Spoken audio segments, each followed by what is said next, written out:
Well, you've got half of your Final Four ready. You've got 2 chalk seats. You've got a 1 and a 2 in games that were really, really interesting. Blowouts that became not blowouts, that became tight, that became spreaded.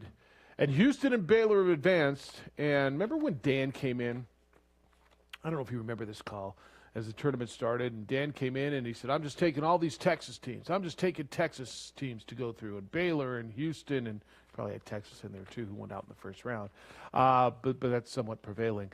What is up? And good morning to you. It's the opening drive on 95.9 FM and AM 610, the Sports Animal. Jeff Siembieda and JJ Buck. Told you it might get a little chalky at this point, and it got a little chalky yesterday. Oregon State put up a fight in the second half, as did Arkansas, but both of them are out, and the better seeds prevailed. I can't wait to watch Baylor and Houston, just 2 ridiculously good defensive teams that battle on the boards, that have really good guards on both ends of the floor, offensively and defensively.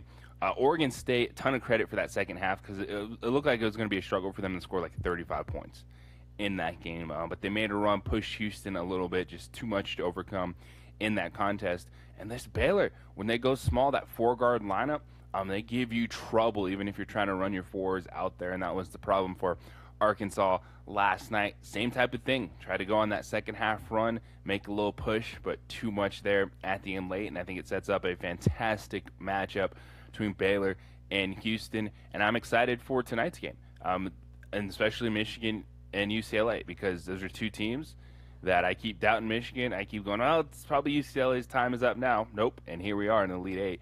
It's been fantastic basketball. I love USC Gonzaga tonight, and of all of them, that was the matchup I've really been looking forward to.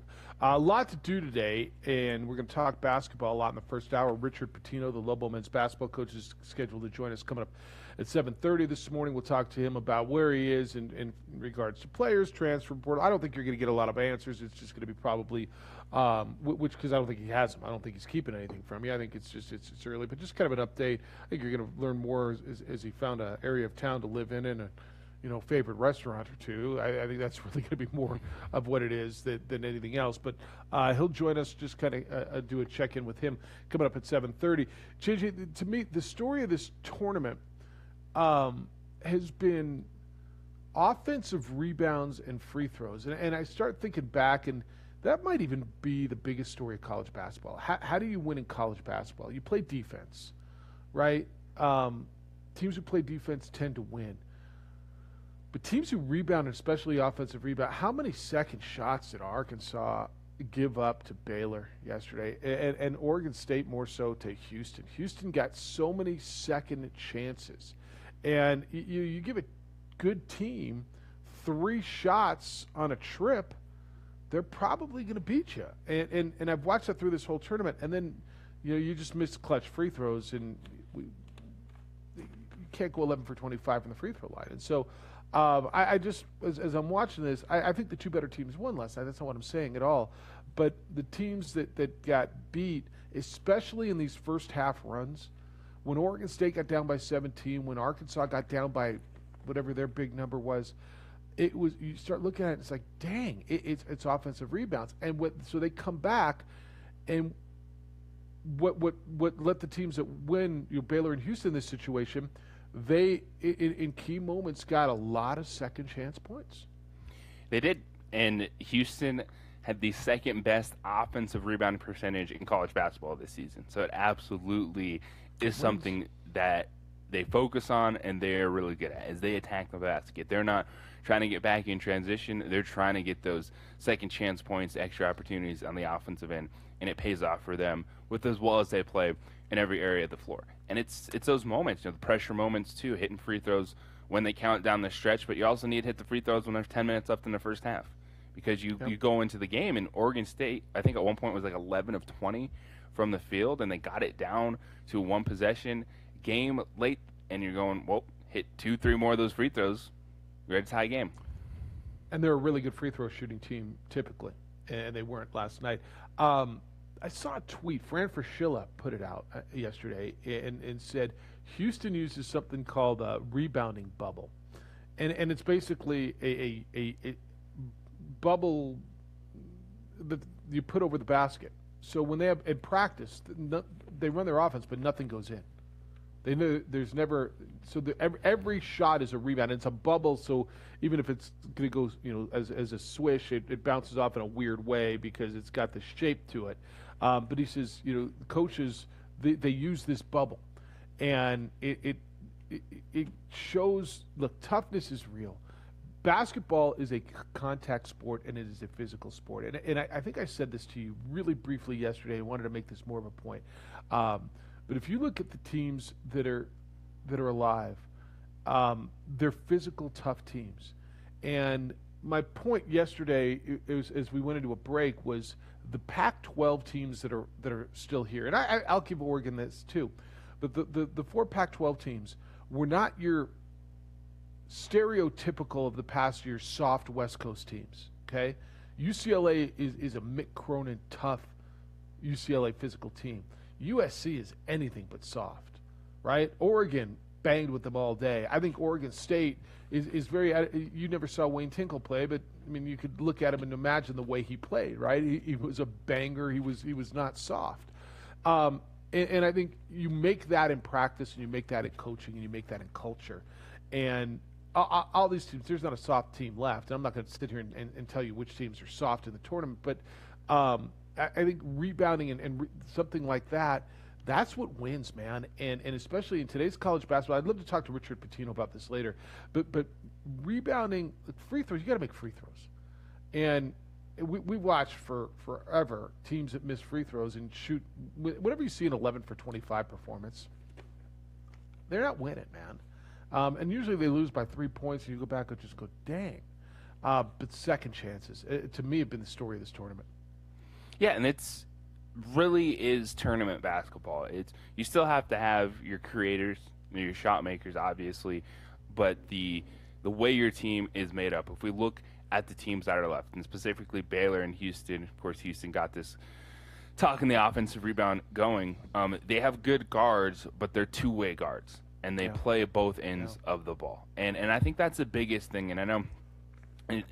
Looking forward to Richard Pitino talking about playing fast, and he wants to get up and down. Well, it's almost you just got to be adaptable.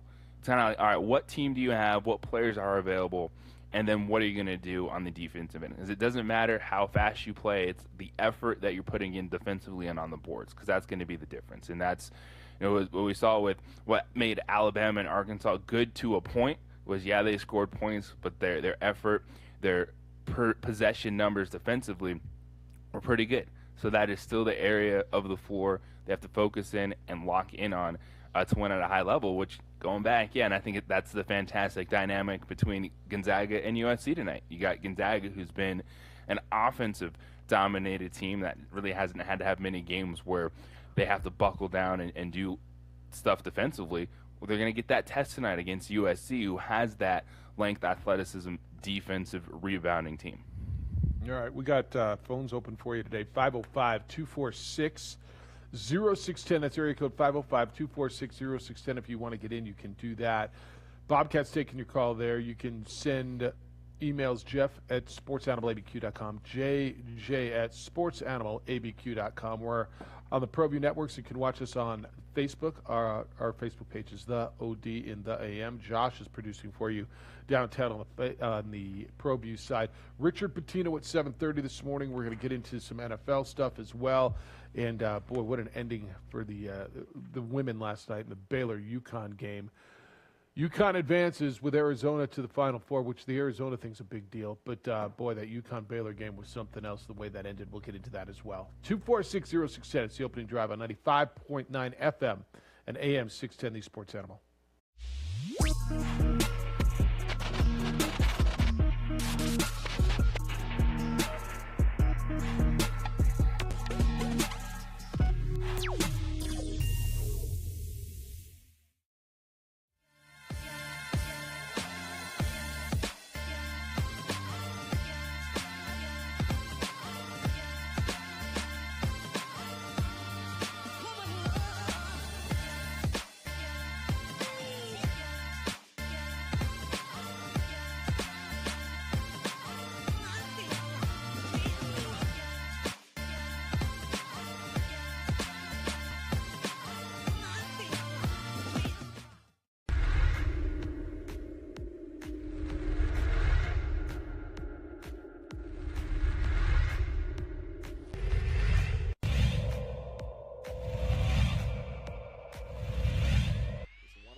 open. Jaden Phillips. Oh, he shedded him like dirty laundry into a hamper. That was a Derrick Henry style stick.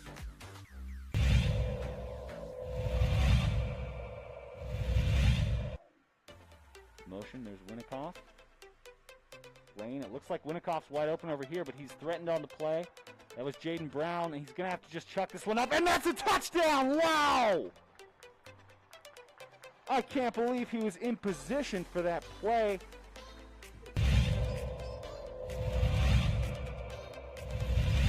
So, things are looking good. They'll want to avoid Webskowski on the kick, but it gets to the 10. Or I beg your pardon.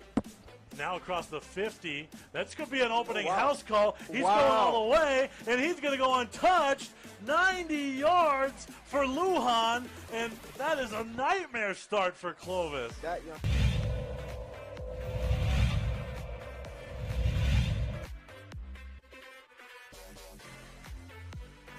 serve by Moore.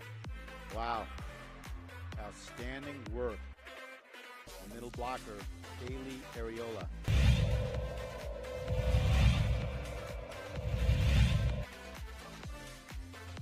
Gomez again, the motion man. This one instead handed off. And right through the gut, there's a bunch of space. Nice little hop there.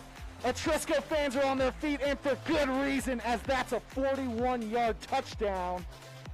Jaden Cowley.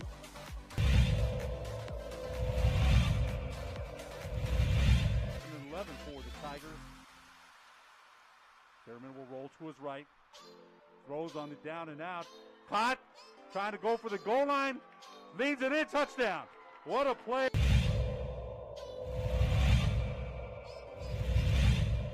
Jaguars, the snap handed off to Cowley. The big man sweeps aside one. Cutting back inside. He turns around the other direction. He's heading this way. And he's got to just beat one more. And he does. Touchdown.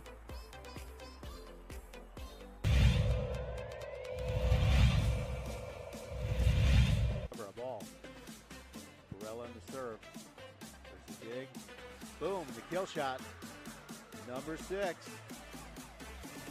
I tell you what, man, Morgan Torres on the kill shot. 7 seconds left. People are stunned. There's just so much scoring on this game. Will the Hawks be able to respond with the big play?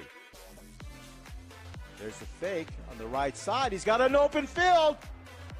Oh my gosh, and just like that, holy cow, amazing.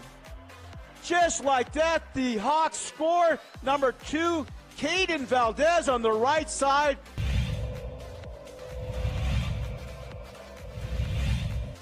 Remember on the punter. He'll pop this up.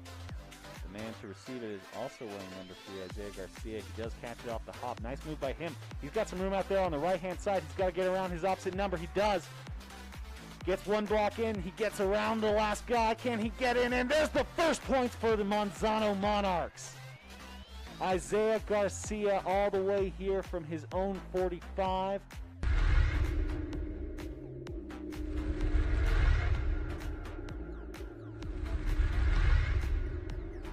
Don't sacrifice quality and flavor when you're in a hurry. Golden Pride offers ribs, fried chicken, green and red chili breakfast burritos, and Frontier Cinnabons. 4 great locations, or visit us online at goldenpride@abq.com. Golden Pride Barbecue Chicken and Ribs, proud supporter of ProView Sports Network. Well, I'm going to the frontier, walking to the cashier, order up a root beer and a number 1. Cover it with green stuff, 1 scoop is not enough. Find a booth is real tough, backed by the Duke. Baylor's back in the Final Four for the first time since 1950. Houston got there for the first time since 1984. It's been a little bit more recent for Gonzaga. The early game today is the UCLA-Michigan game. That'll be the first game today. 5:15 is the tip-off for that. And then the second game will be USC-Gonzaga. 7:57 if you want to set your alarm. And make sure that you hit that exactly at tip-off, and you'll hear all those games, of course, on your home for the NCAA tournament Actually, let me switch those around for you. USC Gonzaga's first. Let me make sure you get that right, so you don't come back at me. USC and Gonzaga. I'm not sure which one I told you was first. USC Gonzaga is first, 5:15. Then UCLA and Michigan at 7:57. So go ahead and set yourself up. All right, the Baylor women did not make it to the Final Four. JJ, this was unbelievable. Look, the rivalry between Baylor and UConn has been a rivalry because Baylor's beat them a few times, but UConn has been the preeminent program. Baylor's been right there. The game goes down to the wire. Baylor's got the ball down by 2, drive to the basket. If LeBron James tweeted it was a foul, it's got to be a foul. I think it was a foul. I think she got hit in the face. No call. This is one of those where what do you say? I mean, I'll read you a lot of what was said, but Baylor loses the game. Now, there's no guarantee she would have made the 2 free throws. There's no guarantees anywhere. But with 5 seconds left, it's a 1-point game. It's 68-67, and DeJohnny Carrington looked like she was fouled. I don't know what you saw, but boy, you feel for those women. So there was a bunch of malarkey that went on during that contest. First off, the coaching from Baylor. Coaches have their philosophies, but I don't know how you don't stop the game when UConn goes on a 19-0 run. All right, I know 6-0, 8-0 runs. All right, they happen. You want your team to get back in there. But when it was 12, when it was 14, when it was 15 and 17, take a timeout, Baylor. That game was turned on its head at that point in time in the second half. Paige Beckers is phenomenal, the freshman for UConn, who was a big part of that run. So there's that aspect of it. Handle business a little bit earlier. But then also, it was a foul. And usually you see the refs swallow the whistles on plays in the paint. Someone's driving to the basket. It's 50-50. They're going to be like, oh, I'm not sure. This was straight up 2 UConn players, arms coming down. And how many times in a game we see that called on defenders when, oh, nope, you weren't straight up. Your arms came down. And 2 players, their arms came down on the shooter. I'll go you one further on that. How many times in a game do we see a foul called where the defenders got their arms straight up and still get called? Yeah. Right? I mean, whether they claim the body's moving or they hit them. To your point, you can't be more right. They both hit her. And Kim Mulkey after the game was salty, and she should be. She's the head coach for Baylor, and she was asked about it, and she said it should have been a foul. Right? She said, quote, "What did you see?" Then write it like that. You don't need a quote from me. I've got still shots and video from 2 angles. One kid hits her in the face. One kid hits her on the elbow. End quote. She's not wrong. She's not wrong. Now, Gino Auriemma, the head coach of UConn, the team who wins, was asked about it. And he was asked about LeBron James's tweet because somehow that became the story. It wasn't the foul, but if LeBron James tweeted it, made it into the press conference, and that had to be it. He said, I probably doubt that in his career he's ever won a game and decided to give it back because he looked at it and went, oh, that was a foul, which is probably right. He said, it is what it is. One time I asked one of the officials, how did Paige end up on the ground with a Baylor player on top of her on a loose ball? He goes, I don't know. That was the answer. So you want to go back and check every single call throughout the entire game and then add them all up? You don't. That's the nature of sports. The bottom line is the officials did what they're going to do. If they would have said it was a foul, I'd be on the other end going, you can't make that call. I'm not going to sit here and apologize for it. If people are going to want to talk about it the rest of the week, and you're welcome to do that, it's not going to change the outcome. And it's not going to make me feel bad that you say it was a foul, end quote. Probably he's right. I mean, what more do you want him to say? You want him to sit here and say, yeah, we're foul, we got gifted? Yeah, what are you going to do? And we got gifted a game? It sucks. And I don't know what her free throw shooting percentage is, and I could find it for you. And I don't know what her free throw shooting percentage is with the season on the line. Right? It's a pretty tight free throw. Who knows what would have happened? But it was a foul. It was. And yes, there's always moments in games we can go back to, but end-of-game situations are highlighted more because they're end-of-game situations, and there's no time after that to make up for it. It's either the final play or maybe you get one more after it. that's it. So that's why we talk about these plays more so than Paige Beckers being on the floor in the second quarter. So are you of the and this would be another Patino question. What was the first one I was going to ask him? Was it about offensive rebounding? I probably should remember that. Are you a fan of swallowing the whistle at the end of the game and letting it play? Or are you a fan of officiating the game the same way for 40 minutes, not 39 minutes and 30 seconds? I am a fan of still officiating the game if it's obvious, like it was in that situation. That to me, that was just obvious with two players' hands coming down. If it was drive into the basket straight on, like the defender goes up, but say the offensive player hits them and then kind of causes the defender to go over, I'm like, at that point in time, you got to let him play. Because the defender went straight up, took contact from someone driving, so be it. But in this case, that was just blatantly obvious. Just bam, smack from two players. Good thing there's no coffee in that cup as you wave it around with your hands right? up in the air, Oh, right? bam, I mean, bam, bam. JJ's doing hand stuff with his yeah. I think you're right. UConn goes for the 13th straight time to the Final Four. Which, look, I don't care what you want to tell me and what resources they have. All I know is that's stupid. It's insanity. And the domination that they've got. And the fact that they were in the same region this time around as Baylor. You saw this coming. You saw this coming a mile away as soon as the selections came out. Arizona, by the way, is the other team who advanced to the Final Four yesterday that you don't care about, except for your Grady because, well, that's his alma mater.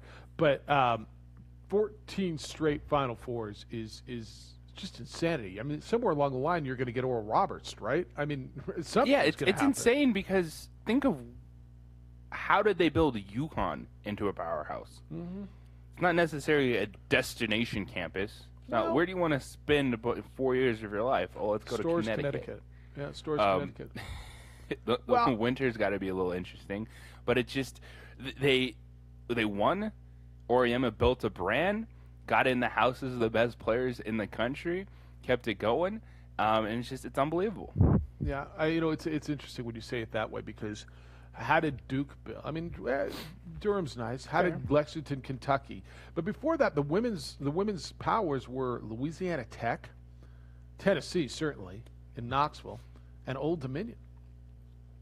I mean, anywhere somebody goes in there and starts winning and creates a culture, and that's where they want to be. It's how did Iowa become the wrestling capital? The powerhouse.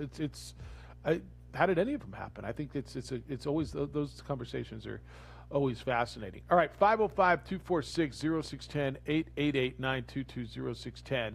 When we come back, Richard Pitino, the Lobo men's basketball coach, is scheduled to be with us. We'll talk with him about what's going on and trying to get his thoughts a little bit on the tournament and just some of the things we've been talking about. That's coming up next. Gentlemen, a few truths as you roll into that conversation. As men age, things like fatigue and hair loss and low T, they're natural. Good chance it's going to happen to you.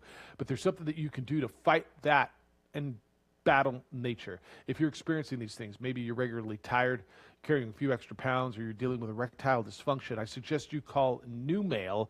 NewMale leads the way in helping men deal with these issues, and they have for years. Their testosterone replacement utilizes the latest cutting-edge technology. Men all over the country benefit from this. They feel better. Call them at 505-652-1688 or visit NewMale, that's NUMALE.com. Fellas, NewMale is convenient. They're right here in Albuquerque, and the process is comfortable. Starts with your phone call all the way through the treatment.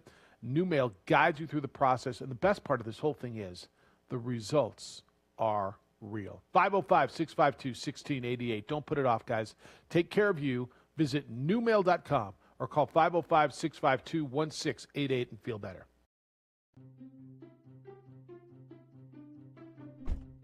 Are you sure we're supposed to be doing this? Don't worry, I've watched him do it 1,000 times. Come on, what's the worst that can happen? No! Bad dog! Hi, welcome to Car Crafters. What happened? Don't worry, we'll make it like it never happened. Car Crafters, it's like it never happened. Car Crafters is a proud supporter of ProView Networks.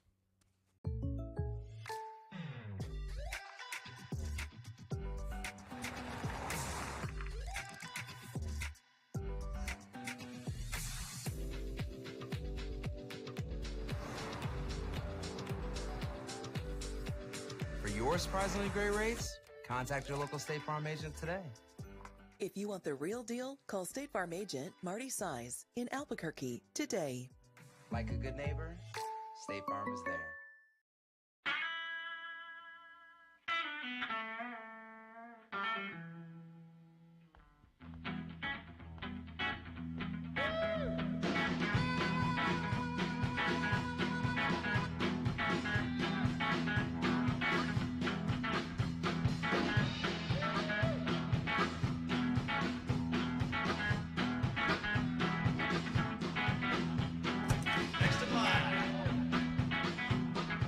Rudy's is a proud supporter of ProView Networks. A rogue virus, no jobs, sky-high tuition debt. Life is trying to put our generation on the sidelines. But we refuse to just sit back and watch it pass us by. Instead, watch us fly ahead. Watch us overcome anything. Watch us rise. Watch us change our world. Watch us become the next greatest generation. Calling all football players, are you looking to develop your skills this season? It's never too late or too early to put in the work. Coach Carl Barrere and the Air Barrere program at 8 Grady's Performance Center provide comprehensive position training for aspiring football players at all levels. Whether you're looking to increase your speed, gain strength, or hone your skill, we train all positions with a team of experienced coaches who know what it takes to succeed at all levels from Yaffle to college. Check us out at 8gradys.com to learn more and sign up for training today. Jackson Compaction wants to help you keep your green. And keep the community green as well. Jackson Compaction has worked hard to maintain the same prices since day one. Always easy and painless trash removal with professional crews and quality service. If it's non-hazardous waste, debris, or trash on your land, leave it to us. At Jackson Compaction, we're dedicated to ensuring the conservation of our environment. You trash it, we smash it. Jackson Compaction, we've earned a reputation for great results. Hi, I'm Staff Sergeant Hayes. I'm with the New Mexico Army National Guard, and I'm from Tucson, Arizona. Hi, I'm Staff Sergeant Greg Martinez. I'm with the New Mexico Army National Guard, and I'm from Santa Fe, New Mexico. Hi, I'm Marilena Fernandez. I'm with the New Mexico Army National Guard, and I'm from Santa Fe, New Mexico. The New Mexico Army National Guard is a proud supporter of New Mexico high school athletics.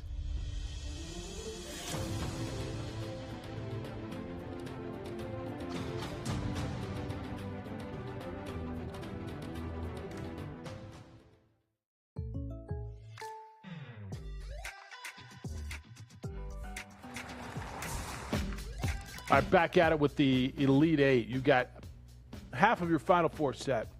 Baylor and Houston, pair of Texas schools. See, Dan hit me last night. See, I told you, Jeffy. I told you he was rolling with the Tejanos, and he's got two of them in Baylor and Houston. He's not getting another one though. That one I can assure you. You want to bet? I'll bet you everything I got. There's not going to be another Texas school in the Final Four. Yeah, I think that's a pretty good bet. Yeah, Michigan, UCLA. And then your first game tonight, Gonzaga and USC. It'll be here on the Sports Animal at 5:15 is the tip-off. And then set your alarm, 7:57. Don't get here at 8 because you're going to get here late. The second game, it'll be Michigan and UCLA. Been a crazy week, I would guess. And, yeah, it's going to be frantic. Whenever you take a new job, whatever you do new, whenever you move somewhere, you take a new job, first, however long, pick your time period is frantic, and I'm going to assume it's been that way for Richard Pitino, but the new head coach of Global Men's Basketball carved out a few minutes for us this morning, and we welcome him to the opening drive. Jeff Siembieda and J.J. Buck. Richard Pitino joins us on the show. Good morning, Richard. How you living?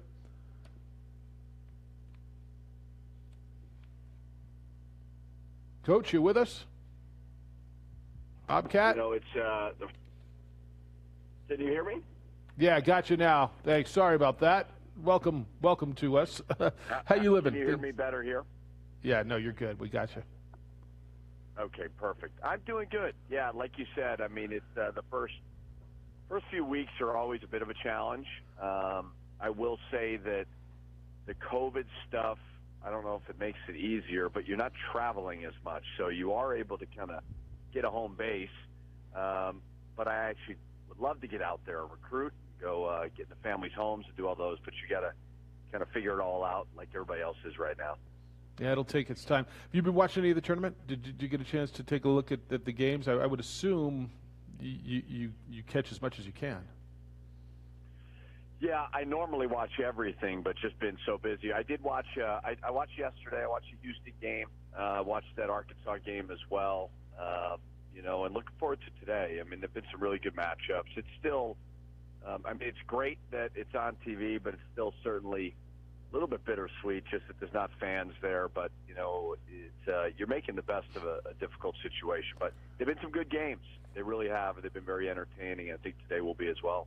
How do you watch them when you're not there? I always wonder, as a competitor, if I win something, it's great. If I don't, it's hard to watch.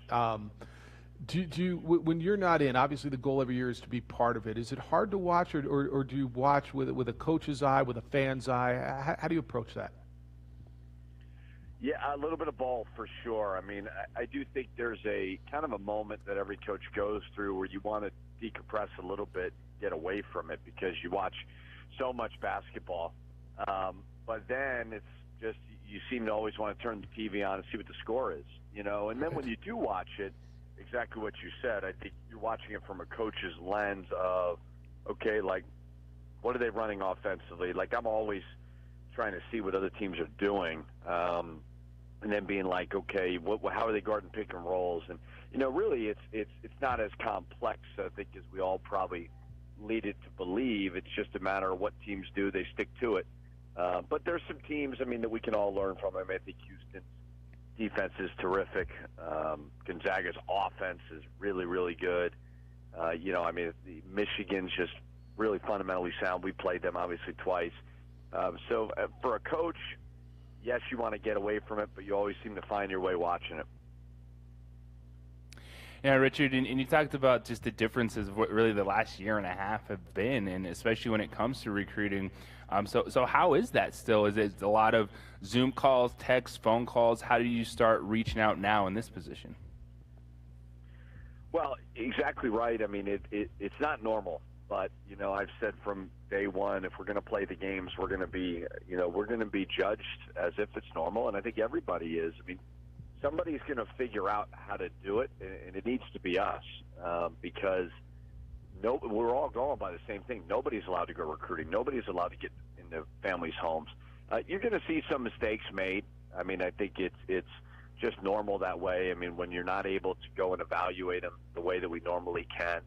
But you try to get as much game film as you can, where you get the real games, not the highlight film. But, I always laugh at my assistant send me a 2-minute edit of a kid and say, hey, what do you think? I'm like, well, he made every shot, in this edit. So I don't know. He looks good to me.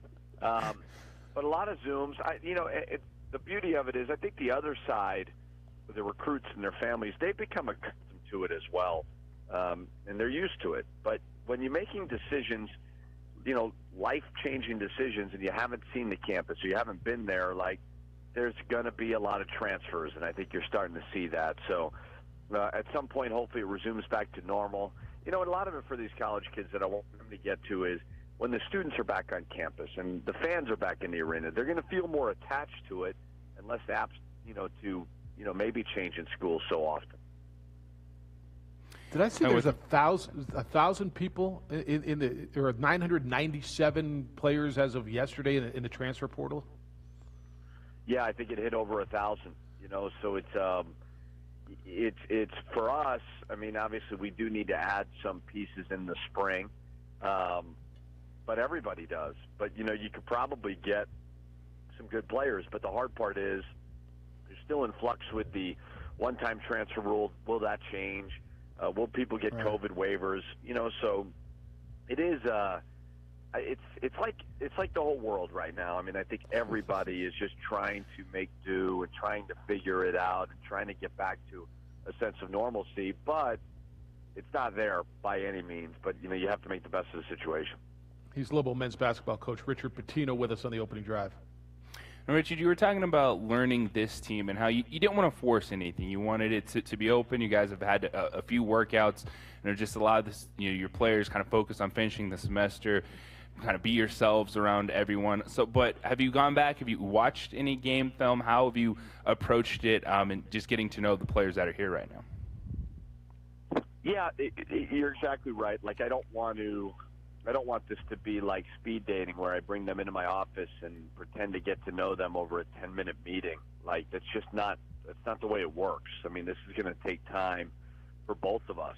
And, we had about 7 or 8 weeks kind of from when I took the job with workouts and everything. So I want to get to know them.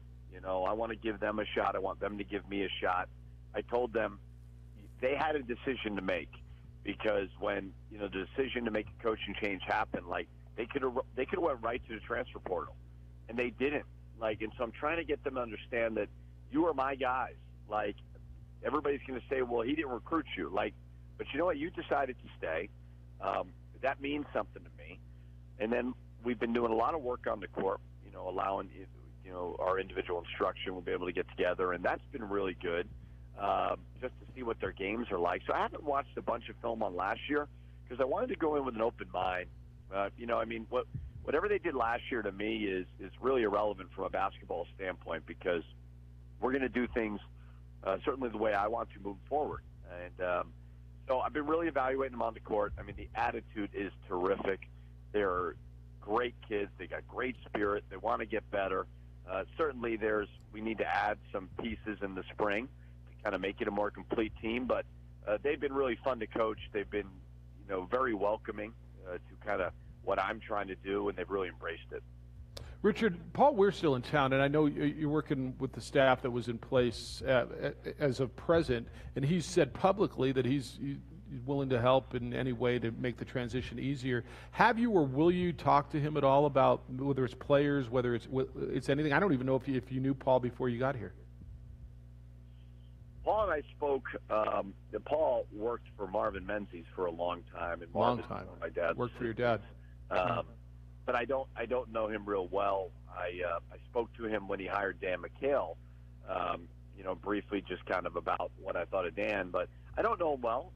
But from what everyone has told me, he's a great guy, and just because it didn't work out doesn't mean everybody needs to ignore this person and think he's a bad human being. Like, I think he's a basketball guy, a good guy. So I'd absolutely love to reach out to him, at some point. If you'd like to talk about it. You never know. I mean, everybody handles certain things differently, but I'm sure he could be a good resource for me as well. Yeah. As we're watching the tournament, one thing's become so incredibly clear to me. There's a few things. You talked about offensive style, and you said, the dribbles get to the basket, the three-point shot, and free throws. Offensive rebounding is such a key, and the teams who are advancing do it so well. They're tenacious. They're tough teams. I would assume you're always looking for a player of a certain style, but that feels to me that the best teams in college basketball, and there's always an exception to the rule, are terrific offensive rebounding teams. Is that fair? Well, you looked at the Houston game last night. Oregon State went to a 1-3-1 and, probably trying to keep them off balance. And Houston got a decent shot, but they gave up they gave up 3 offensive rebounds. Oregon State did by being in that zone. Rebounding, and I learned this being, in the Big Ten for 8 years. I never would have thought about it, but Tom Izzo's whole program was built around rebounding. And that's the way we want to be. We want to be relentless in any opportunity to create an extra possession we want to do. So we've had teams before that have been some of the best offensive rebounding teams in the country. That is going to be a major emphasis. Every shot that goes up, we're going to treat it like it's a miss. So you have to be able to attack. So those little things, because like we kind of said, like, it's not all about the play that you're running. It really isn't. I mean, I've studied it through, over and over again. Like, it's about defensively. Are you going to put heat on that basketball and disrupt? When a shot goes up, are you going to hit a body? And then the offensive side of it, if something does go up, like, are you going to go attack? And that's going to be a focal point for us, those little things. And rebounding certainly is very, very important. Yeah, Richard, it sounds like the key, of course, for your players is going to be the effort on both ends of the floor. And I know you have a style you want to play, but how big of it, too, is just adaptability, being able to adjust to situations or players' tendencies when things come up in the moment, even if you say, hey, this is the way we want to be, but, hey, maybe today we have to go about it this way to be successful. Yeah, you got to be versatile. I think even you got to be versatile because of the transfer portal, because just we're living in a totally different world now than we ever have in sports, where, you know, like I had a team in the past that was a terrific high-low team. I had a team that was really good 4-out, 1-in. I had a team that was really good 5-out. So, you know, we're going to have to evaluate what we have our core principles for sure, like we talked about, you know, regardless of how we're guarding the ball screen, we're going to put heat on the basketball. And then regardless of what we're running offensively, like when we get out on the break, we're going to try to convert. You know, so you have to be able to tinker, but also getting to the free throw line, defending without fouling, winning that offensive rebounding battle, turning them over. Like, those won't change regardless of what we're in.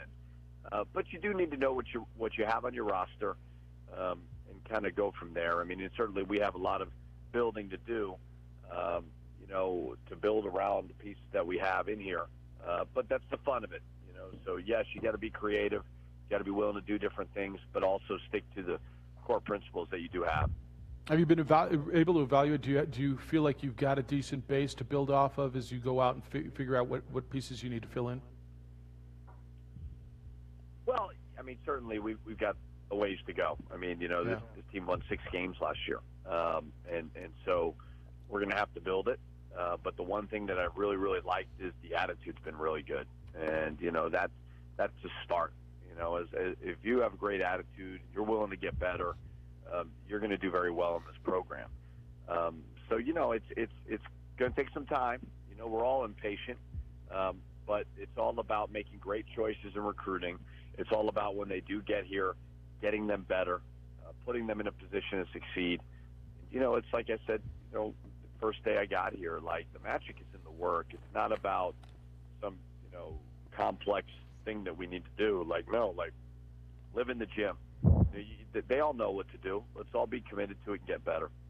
I got to ask you one thing before we go. We were watching the Baylor women's game last night against UConn, and a lot of controversy on. I don't know if you've seen the last play. Looked like a foul. Certainly looked like a foul. Are you a fan of swallowing the whistle at the end of the game? Do you officiate the game the same way for 40 minutes, or do you officiate it the same way for 39 minutes and 30 seconds, and then kind of a little differently at the end of the game? What did you think of that? I did not see what you're talking about. I saw the picture of it, you know, on a still thing on Twitter, and it looked like a foul, but that always, you know how that goes. No, I think you ref the game the right way for 40 minutes. I always get frustrated with games are ref differently in the non-conference than they are in the conference, and it changes again, you know, in the postseason. I think the Big Ten was a perfect example of that. I mean, we would it would turn into a bloodbath, and I think every league probably does to a certain extent. But ref the game the same way every single time, regardless of who's playing, who's on the court, and if it's foul, call foul. You know, so no, I'm not a fan of that. I mean, it's but I'm also one too where you guys will see, like, I'm not a big, you know, complain about anything. You know, what's done is done, and you move on and you learn from it.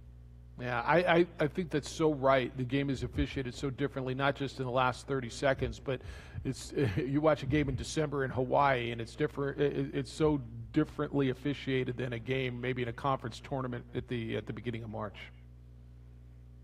It is, and you know, and there's a lot of it too. Is the leagues? You know, I mean, you're getting into these leagues. You have the same refs every night.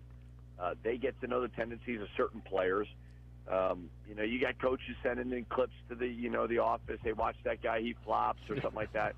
So, you know, it's not all their fault, but we have to find a way to get more of just a universal, it's ref the same way every single time, regardless of who you're playing, where the game is at. You know, I mean, that's the key to it. And it's a challenge.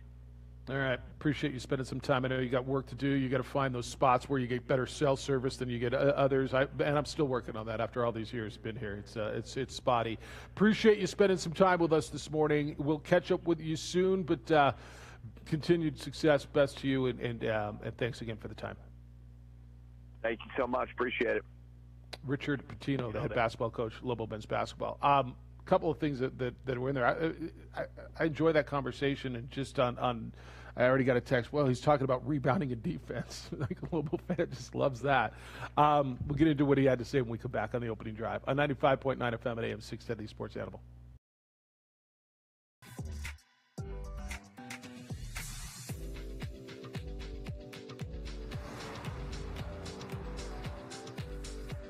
For your surprisingly great rates, contact your local State Farm agent today. If you want the real deal, call State Farm agent Art Sandoval in Albuquerque today. Like a good neighbor, State Farm is there.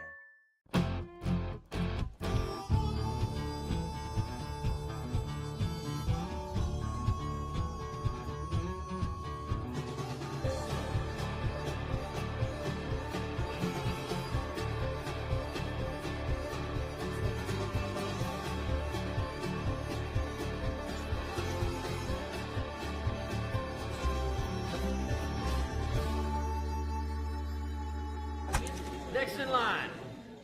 Rudy's is a proud supporter of ProView Networks. Sadie's is a proud supporter of New Mexico high school sports and athletics, and we here at ProView Networks would like to thank Sadie's for their continued support in helping us bring you all of your New Mexico high school sports coverage. Meet Greg Shamus. He's a State Farm agent, which means he's here to help with all this. But it's easier to just remember he's here to help life go right. Call State Farm agent Greg Shamus at 505-898-3648 today. At New Mexico Highlands University, you're more than a student, you're family. Whether you're taking courses in Las Vegas, Santa Fe, Rio Rancho, Albuquerque, or Farmington, you'll get that one-on-one attention to inspire you to reach your goals. Let New Mexico Highlands help take your passion and accelerate it into a career and fulfilling life path. Find out why New Mexico Highlands is the right choice for you. Log on to NewMexicoHighlands.com today. TurboThreads is a proud sponsor of ProView Networks. Almost 30 years of experience means fast service, great prices, and a wide selection of apparel from t-shirts to performance sport shirts, even jackets and hats. They feature low minimums and no setup charges on most orders.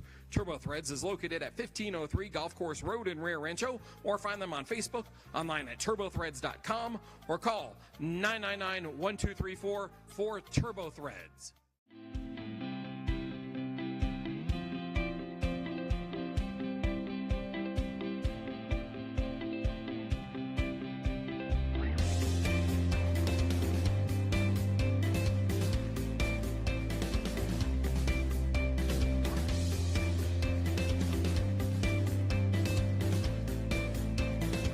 Plan your adventure at WNMU.edu.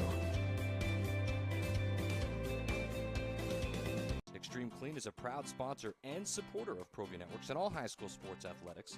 Owner Mike McLean and Extreme Clean specialize in carpet cleaning for apartment, realty, business, and residential clients. With over 20 years experience, attention to detail and quality customer service matters. For more information, give them a call, 505-221-6440, Extreme Clean.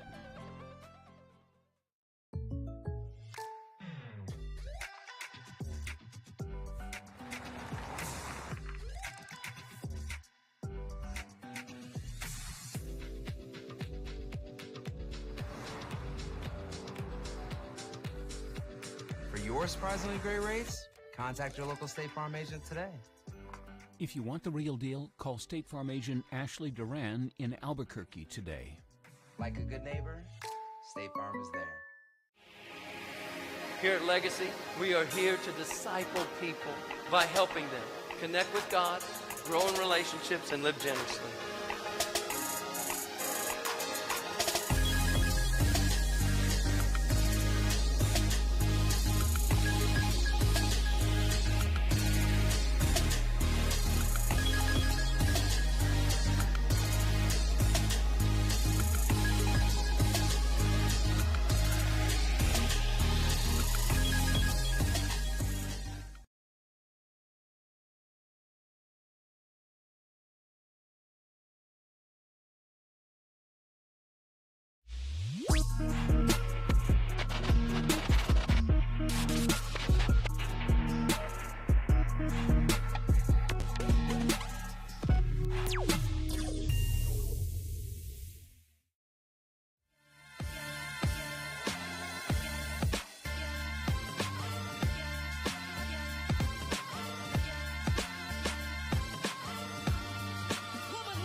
and Jaden Phillips. Oh, he shattered him like dirty laundry into a hamper. That was a Derrick Henry style stiff-arm.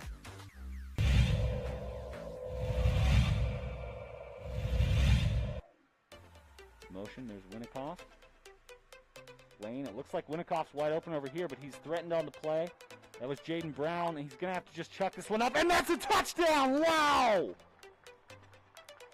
I can't believe he was in position for... Not a ton of basketball to jump into.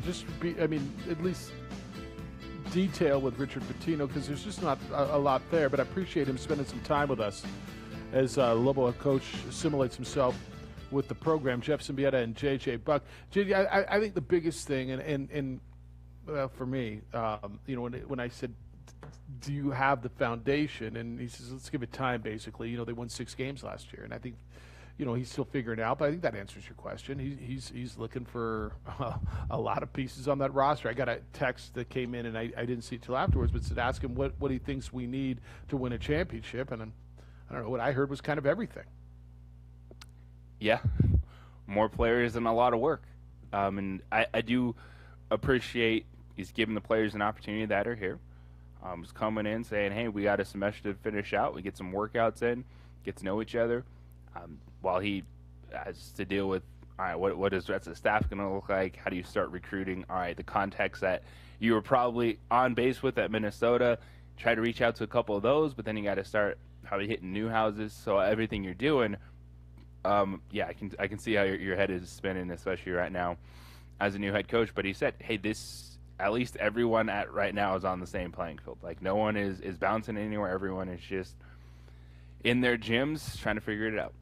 The other thing I want to talk to him about in detail, and we didn't have time there, and obviously we went long, and I'm in trouble, is how do you sort through the transfer portal?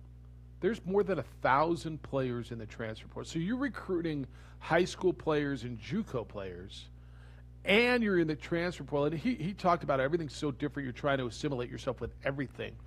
The transfer portal in its own right has just got to be mind-boggling, doesn't it? We start with, hey, is there anyone in there that we've recruited before? That we know, yeah. What connections does my assistant have or anyone on the staff have with any of these players? You start there. So do we already have a baseline of who this player is? Maybe there's someone that jumps out that, you know what, this person is really good, and let's just try for said player.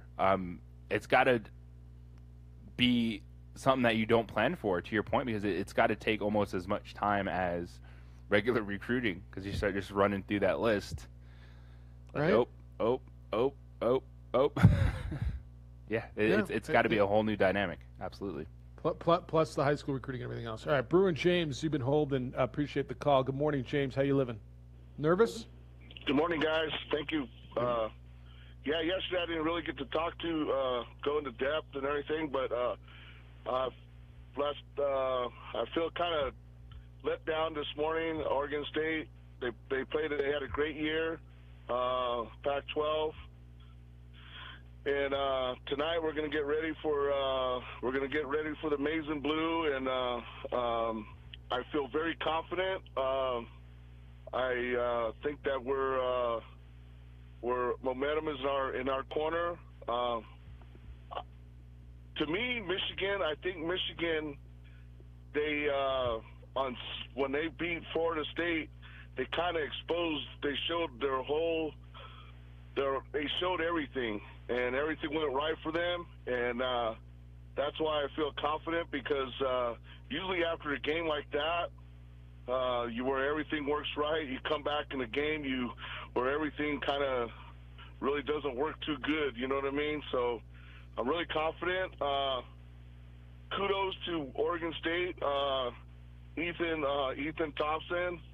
I remember watching him and the Shekel kid from San Diego State play the Ball brothers in the tournament in the IE, and man, it's when you see people like that on TV and you're like, hey, I see that guy in high school, it kind of, I don't know, it kind of makes you, vote for them and cheer for them and stuff like that. And but I'm pretty confident tonight. I feel that we can beat Michigan.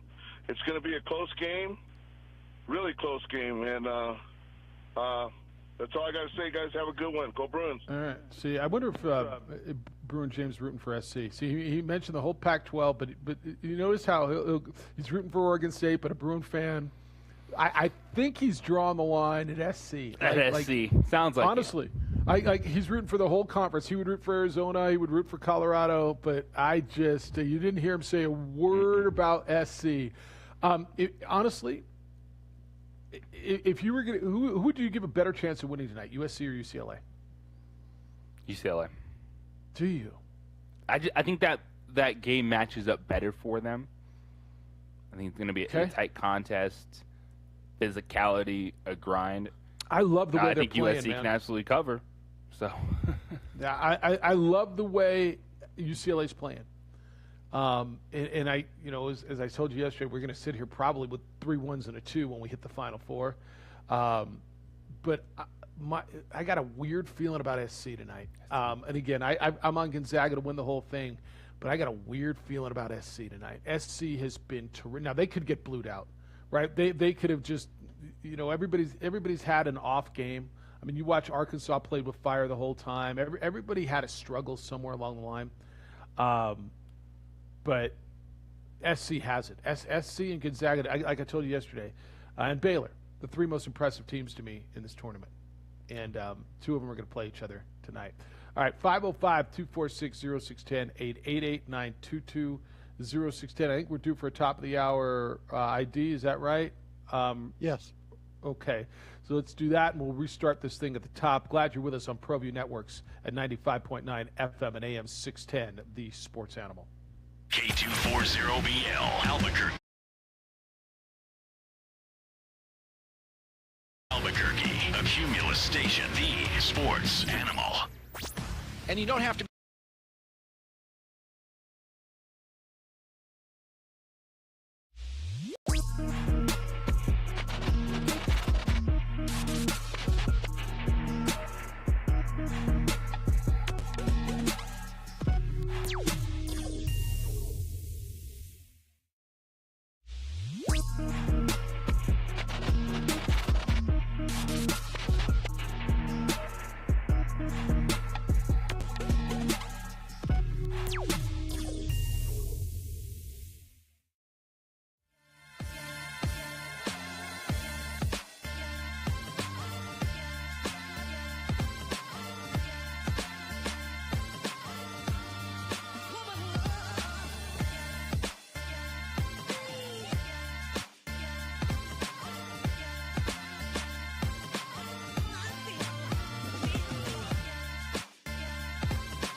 Wide open, Jaden Phillips. Oh, he shattered him like dirty laundry into a hamper.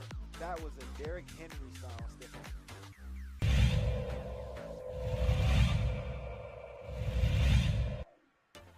Motion, there's Winnikoff. Lane, it looks like Winnikoff's wide open over here, but he's threatened on the play. That was Jaden Brown, and he's going to have to just chuck this one up, and that's a touchdown! Wow! I can't believe he was in position for that play.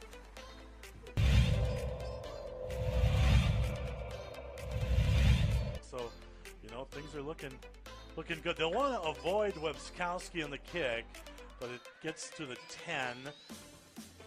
Or I beg your pardon, now across the 5. Both men and women. Ladies were interesting last night. Boy, do you have controversy there. You're all sending me pictures, and the one picture of the still of the foul at the end of the Baylor game is everywhere.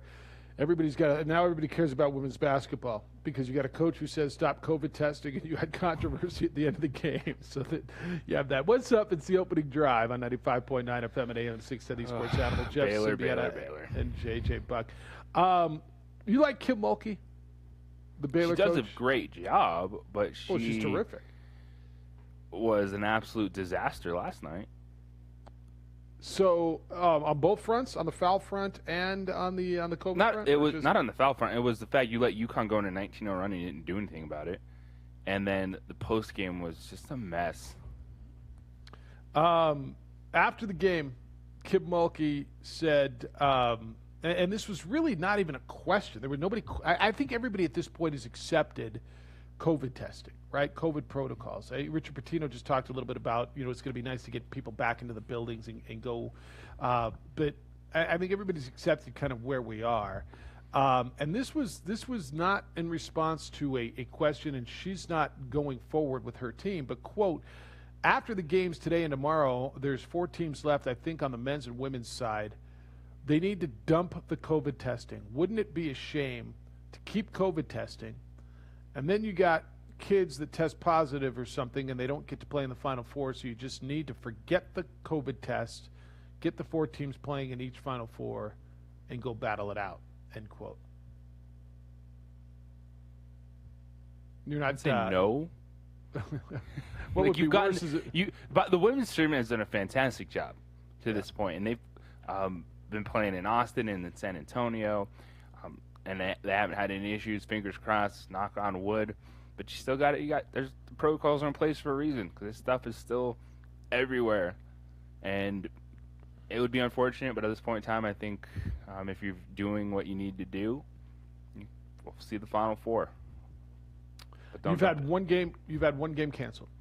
One game in both tournaments so far canceled. We've gotten to the final 6 in both of them.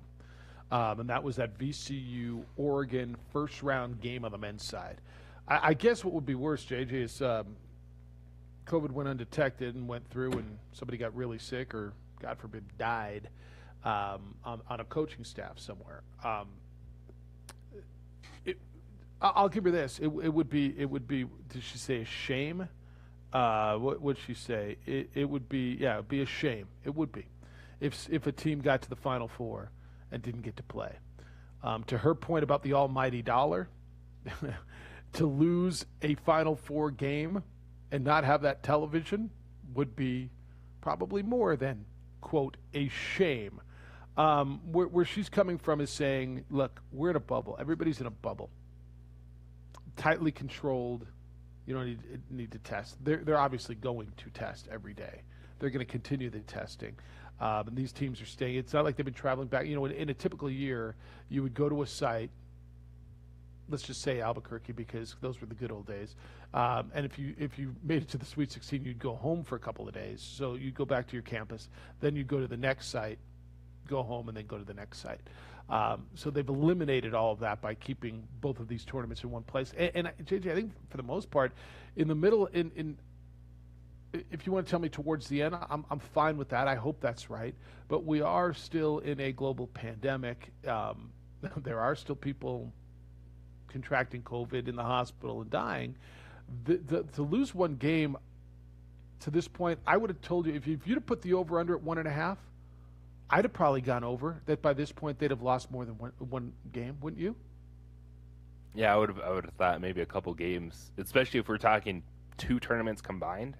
Yeah, And that was just probably the thought of just we'd see maybe happen in just one of the tournaments, maybe 2 or 3 games. But it's a credit to the work that all the teams and staff are doing. When they're away from the gym, being smart in their hotels, the bubble. But that's why you got to keep testing, as even the NBA tested in their bubble the entire time, just to make sure that you don't have an outbreak, which could be something bad, getting entire teams sick. So it doesn't affect Baylor because they're going home anyway. Everyone will stay in the protocol. Hopefully we'll have Final Four on both the men's and women's side and enjoy it. I'm kind of curious where our listeners are on this. 505-246-0610. So Kim Mulkey said, stop the testing now. Reach the Final Four. Just let these kids, let these players, let these teams, let these traveling parties continue. You don't need to test anymore. We don't need to know. Basically, we don't need to know if there's a positive. Is what right? I mean, that's essentially right what she's saying. It doesn't matter anymore because it's really, really curious because as she's saying that, she's kind of slamming the NCAA later in her press conference when, she said, look, I had COVID, talk to me about it. She had it right around Christmas.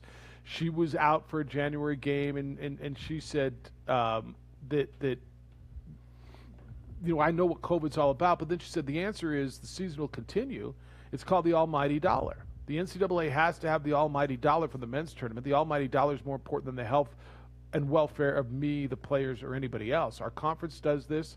One conference does this. One conference does that. The CDC says this. Everybody's confused. I'm confused.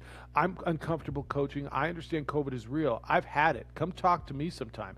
But I don't know. All the calls and procedures, it's going to go on and make it unusual, uncomfortable for every program. We're no different at Baylor. So she's saying they don't care about us. They don't care. They need the money. But in the same breath, almost, she's saying, well, but stop testing and let's not know if anybody has. It's really, really disjointed to me. Tell me where I'm missing it.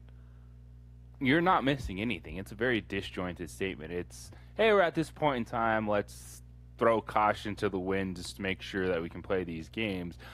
But shame on the NCAA for making us do this anyway during this time because it's all about money. What? Which, by the way, she makes a lot of money. All these people who are getting paid, by the way, like really high-paid coaches, and I'll find you Kim Mulkey's salary.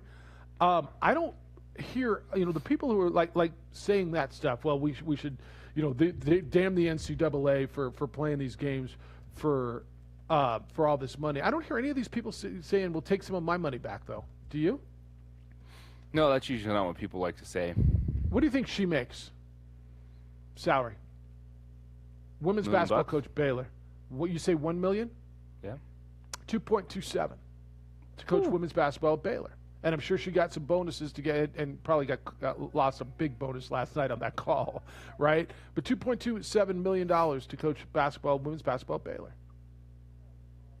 Now, is it about the almighty dollar? Somehow, somewhere, these schools got to get these almighty dollars to pay these almighty coaches. They're $2.27 million. I'm just saying.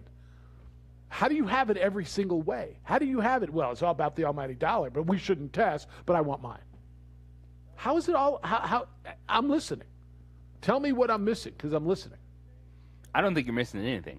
I think it's a frustrated coach not handling post-game well, which is very surprising. You can be frustrated about the foul call, but then you start doing complete circles on statements that don't connect. Oh, we're going to stop COVID testing, but, by the way, you're just doing this to make money when it's not safe. But let's just do it even if kids are sick. Yeah. All right, 505-246-0610. I want to make sure we get this break on time. Respond to what Richard Pitino had to say. We'll get into the NFL as well. Big games tonight. It's the opening drive. We're on ProView Networks at 95.9 FM and AM 610, the Sports Animal.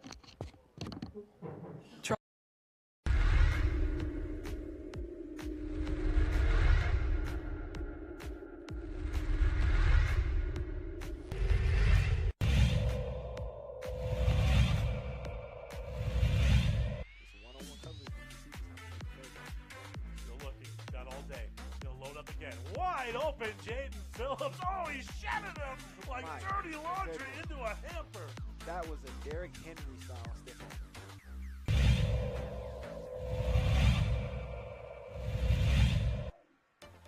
Motion, there's Winnikoff. Lane, it looks like Winnikoff's wide open over here, but he's threatened on the play. That was Jaden Brown, and he's going to have to just chuck this one up, and that's a touchdown! Wow! I can't believe he was in position for that play.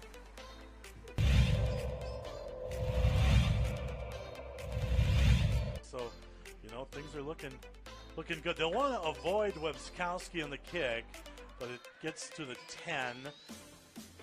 Or I beg your pardon.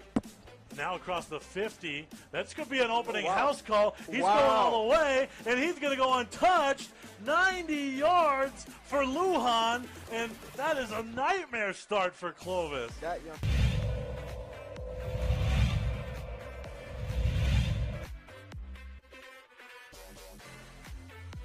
Nice serve by Moore. Wow. Outstanding work. A middle blocker, Haley Areola.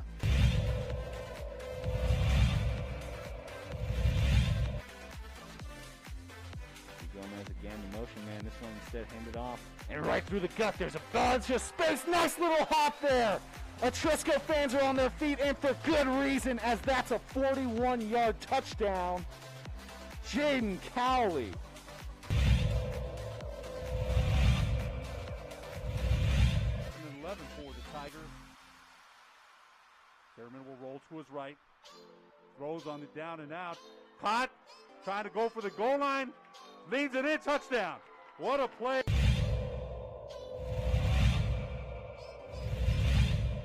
Jaguars, the snap handed off to Cowley. The big man sweeps aside one, cutting back inside. He turns around the other direction. He's heading this way, and he's got to just beat one more, and he does. Touchdown.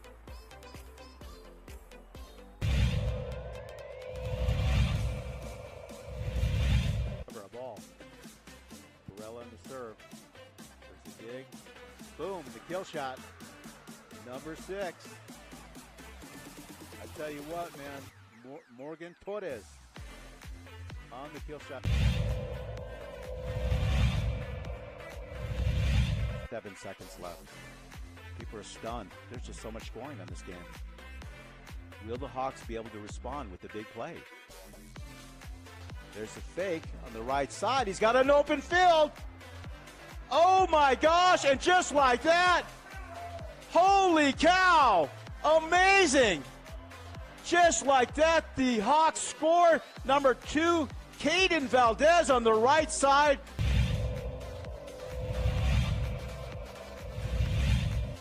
Number on the punter. They'll pop this up. The man to receive it is also wearing number 3, Isaiah Garcia. He does catch it off the hop. Nice move by him. He's got some room out there on the right-hand side. He's got to get around his opposite number. He does. Gets one block in. He gets around the last guy. Can he get in? And there's the first points for the Monzano Monarchs. Isaiah Garcia all the way here from his own 45.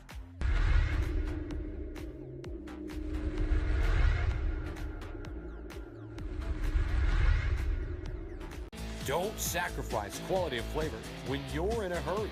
Golden Pride offers ribs, fried chicken, green and red chili, breakfast burritos, and Frontier Cinnabons. 4 great locations, or visit us online at goldenpride@abq.com. Golden Pride Barbecue Chicken and Ribs, proud supporter of ProView Sports Network. Well, I'm going to the frontier, walking to the cashier, order up a root beer and a number 1. Cover it with green stuff, 1 scoop is not enough. Find a booth that's real tough, packed by the Duke.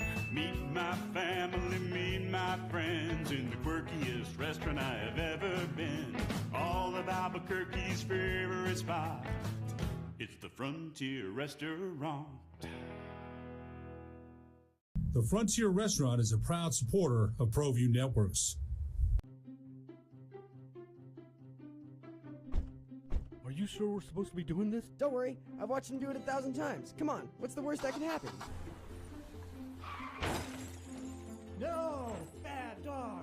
Hi, welcome to Car Crafters. What happened? Don't worry, we'll make it like it never happened. Car Crafters, it's like it never happened. Car Crafters is a proud supporter of ProView Networks.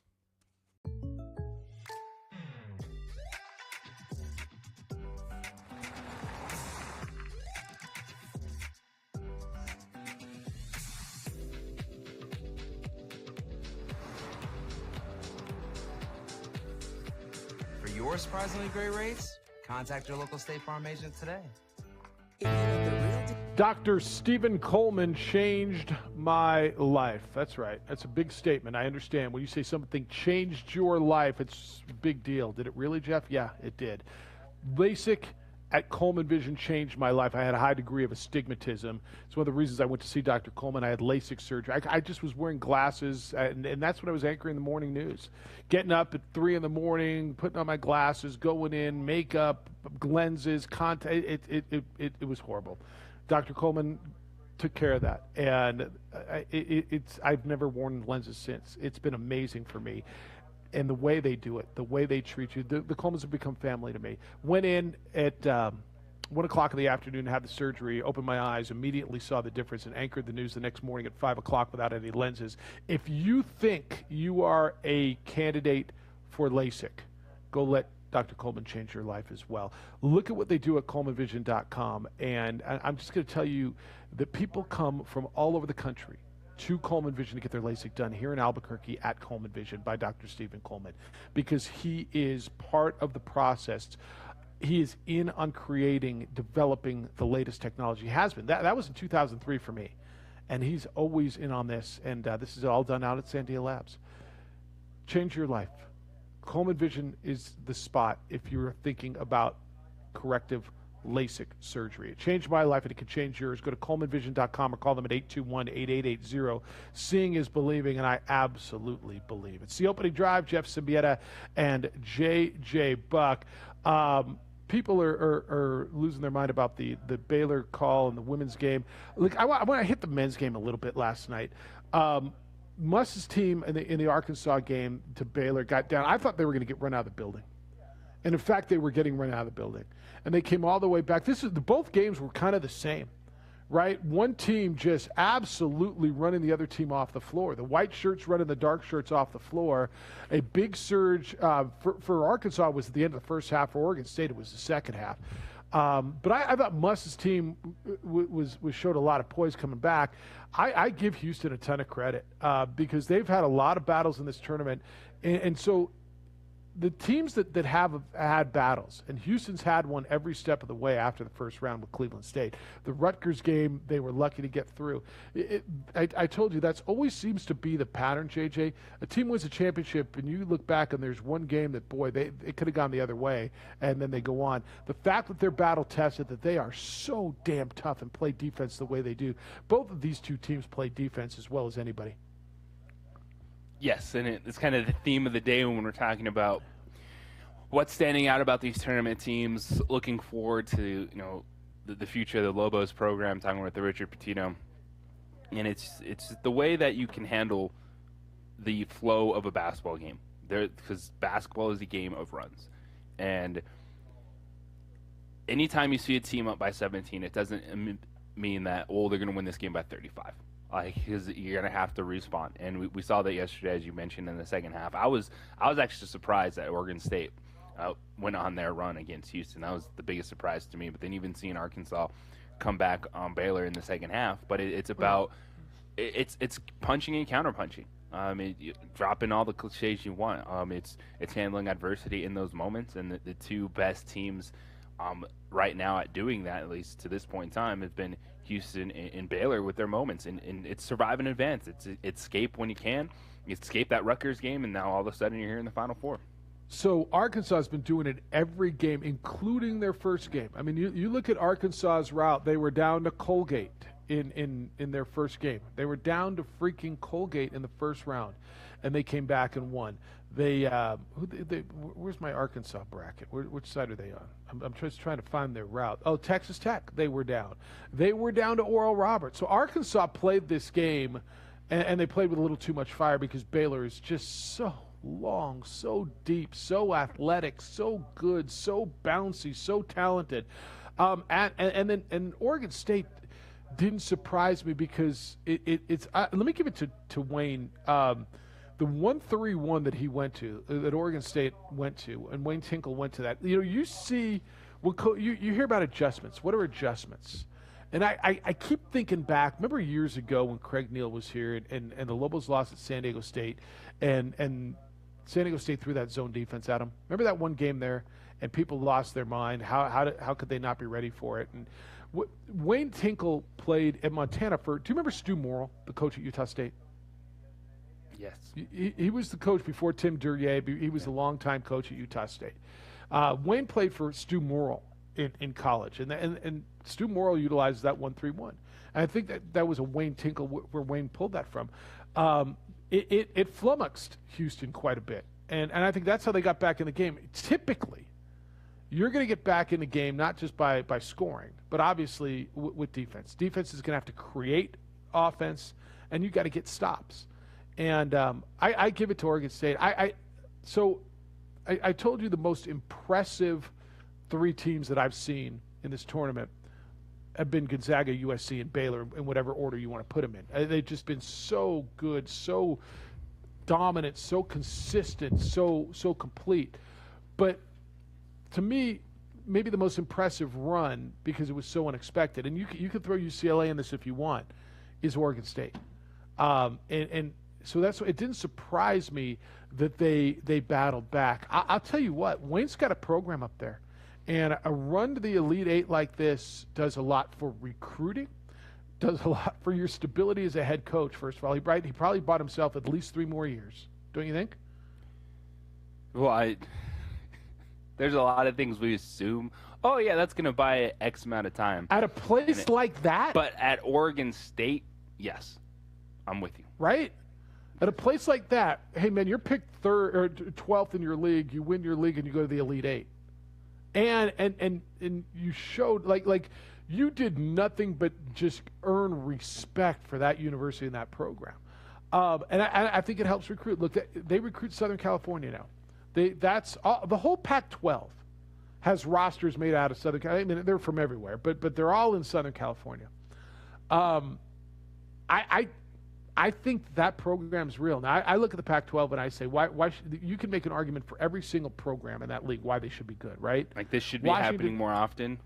Well, but don't you? For every single program, and the reason it does it is because every other program in that damn league is in the same situation you are. They have resources.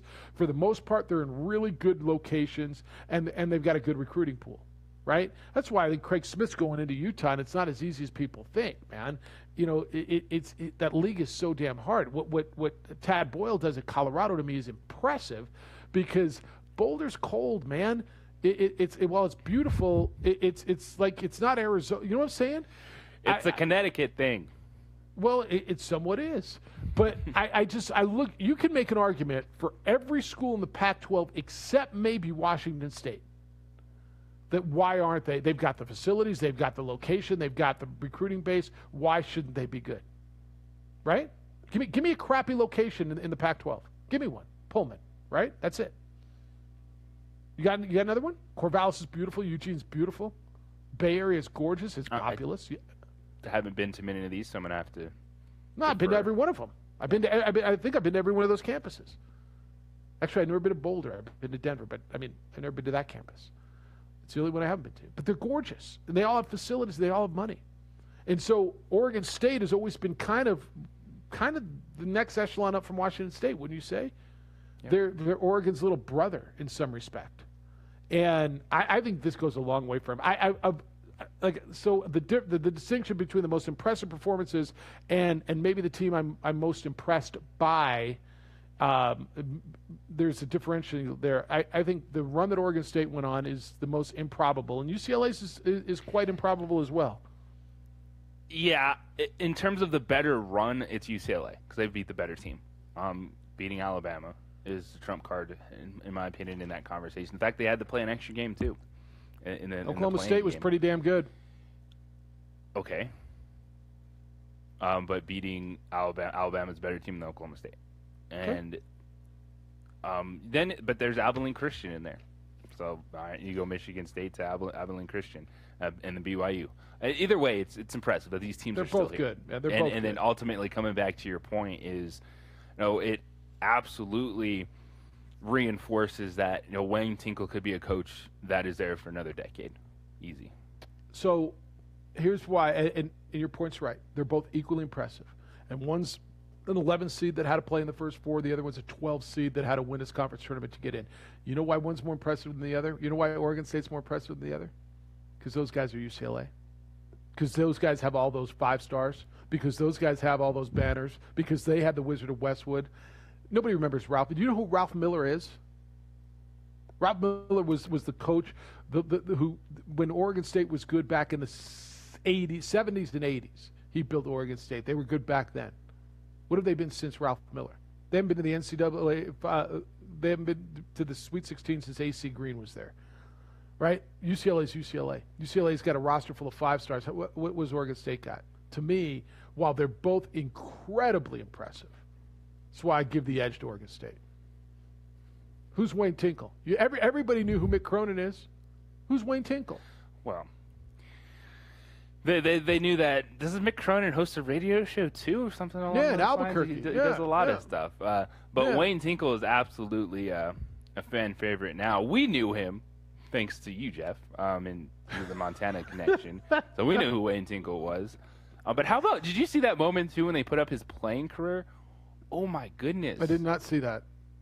The dude went from like Tri-City to Slovakia back to the Grand Rapids. Oh, let's go play in Oklahoma City. Oh, let's go back overseas. Like every year, that dude was grinding just to play the game of basketball. I didn't realize that he played professional basketball until 2001.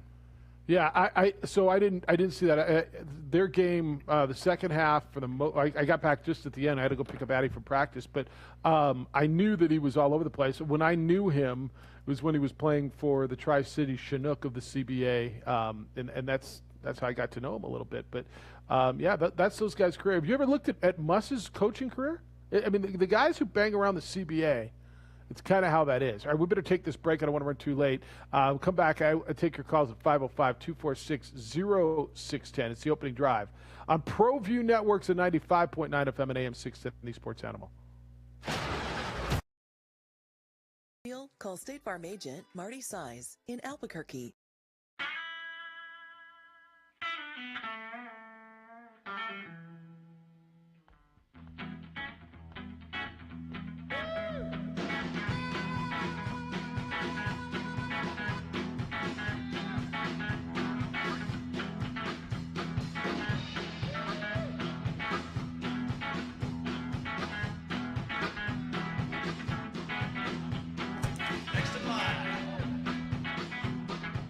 Rudy's is a proud supporter of ProView Networks.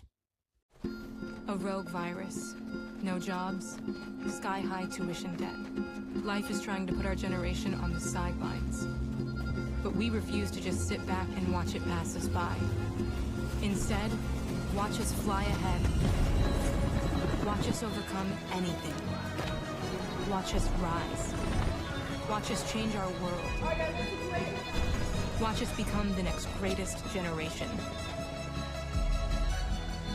Calling all football players, are you looking to develop your skills this season? It's never too late or too early to put in the work. Coach Carl Barrere and the Air Barrere program at 8 Grady's Performance Center provide comprehensive position training for aspiring football players at all levels. Whether you're looking to increase your speed, gain strength, or hone your skill, we train all positions with a team of experienced coaches who know what it takes to succeed at all levels from Yaffle to college.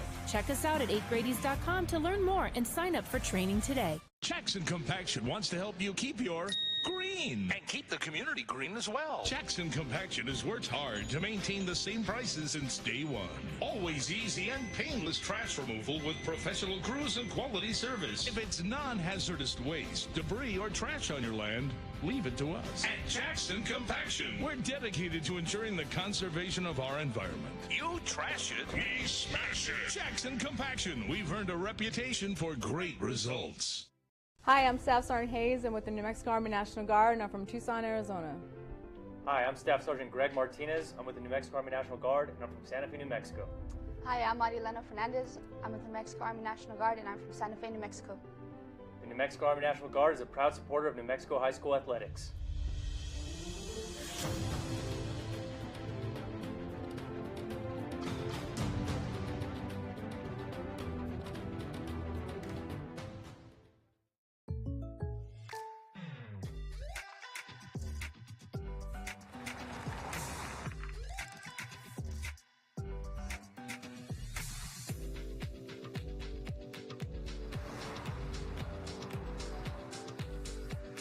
Your surprisingly great rates? Contact your local State Farm agent today.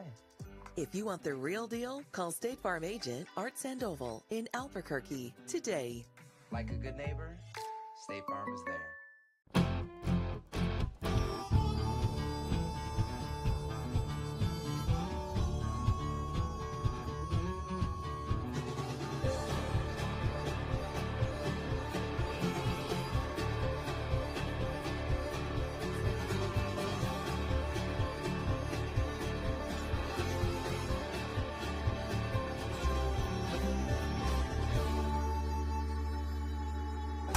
Next in line. Rudy's is a proud supporter of ProView Networks. Sadie's is a proud supporter of New Mexico high school sports and athletics, and we here at ProView Networks would like to thank Sadie's for their continued support in helping us bring you all of your New Mexico high school sports coverage. Meet Greg Shamus. He's a State Farm agent, which means he's here to help with all this. But it's easier to just remember he's here to help life go right. Call State Farm agent Greg Shamus at 505-898-3648 today.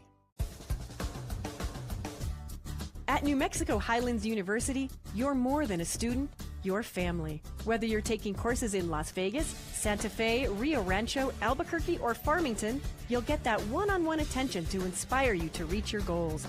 Let New Mexico Highlands help take your passion and accelerate it into a career and fulfilling life path. Find out why New Mexico Highlands is the right choice for you. Log on to NewMexicoHighlands.com today. TurboThreads is a proud sponsor of ProView Networks.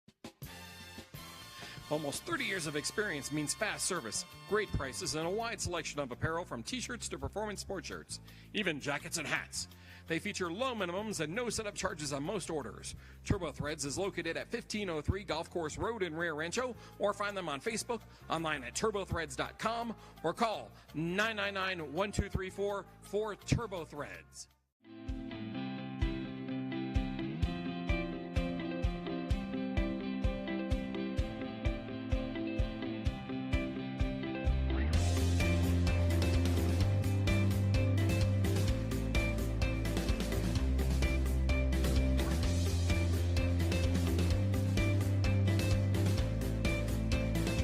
Plan your adventure at WNMU.edu. Extreme Clean is a proud sponsor and supporter of ProView Networks and all high school sports athletics. Owner Mike McLean and Extreme Clean specialize in carpet cleaning for apartment, realty, business, and residential clients. With over 20 years experience, attention to detail and quality customer service matters. For more information, give them a call, 505-221-6440, Extreme Clean.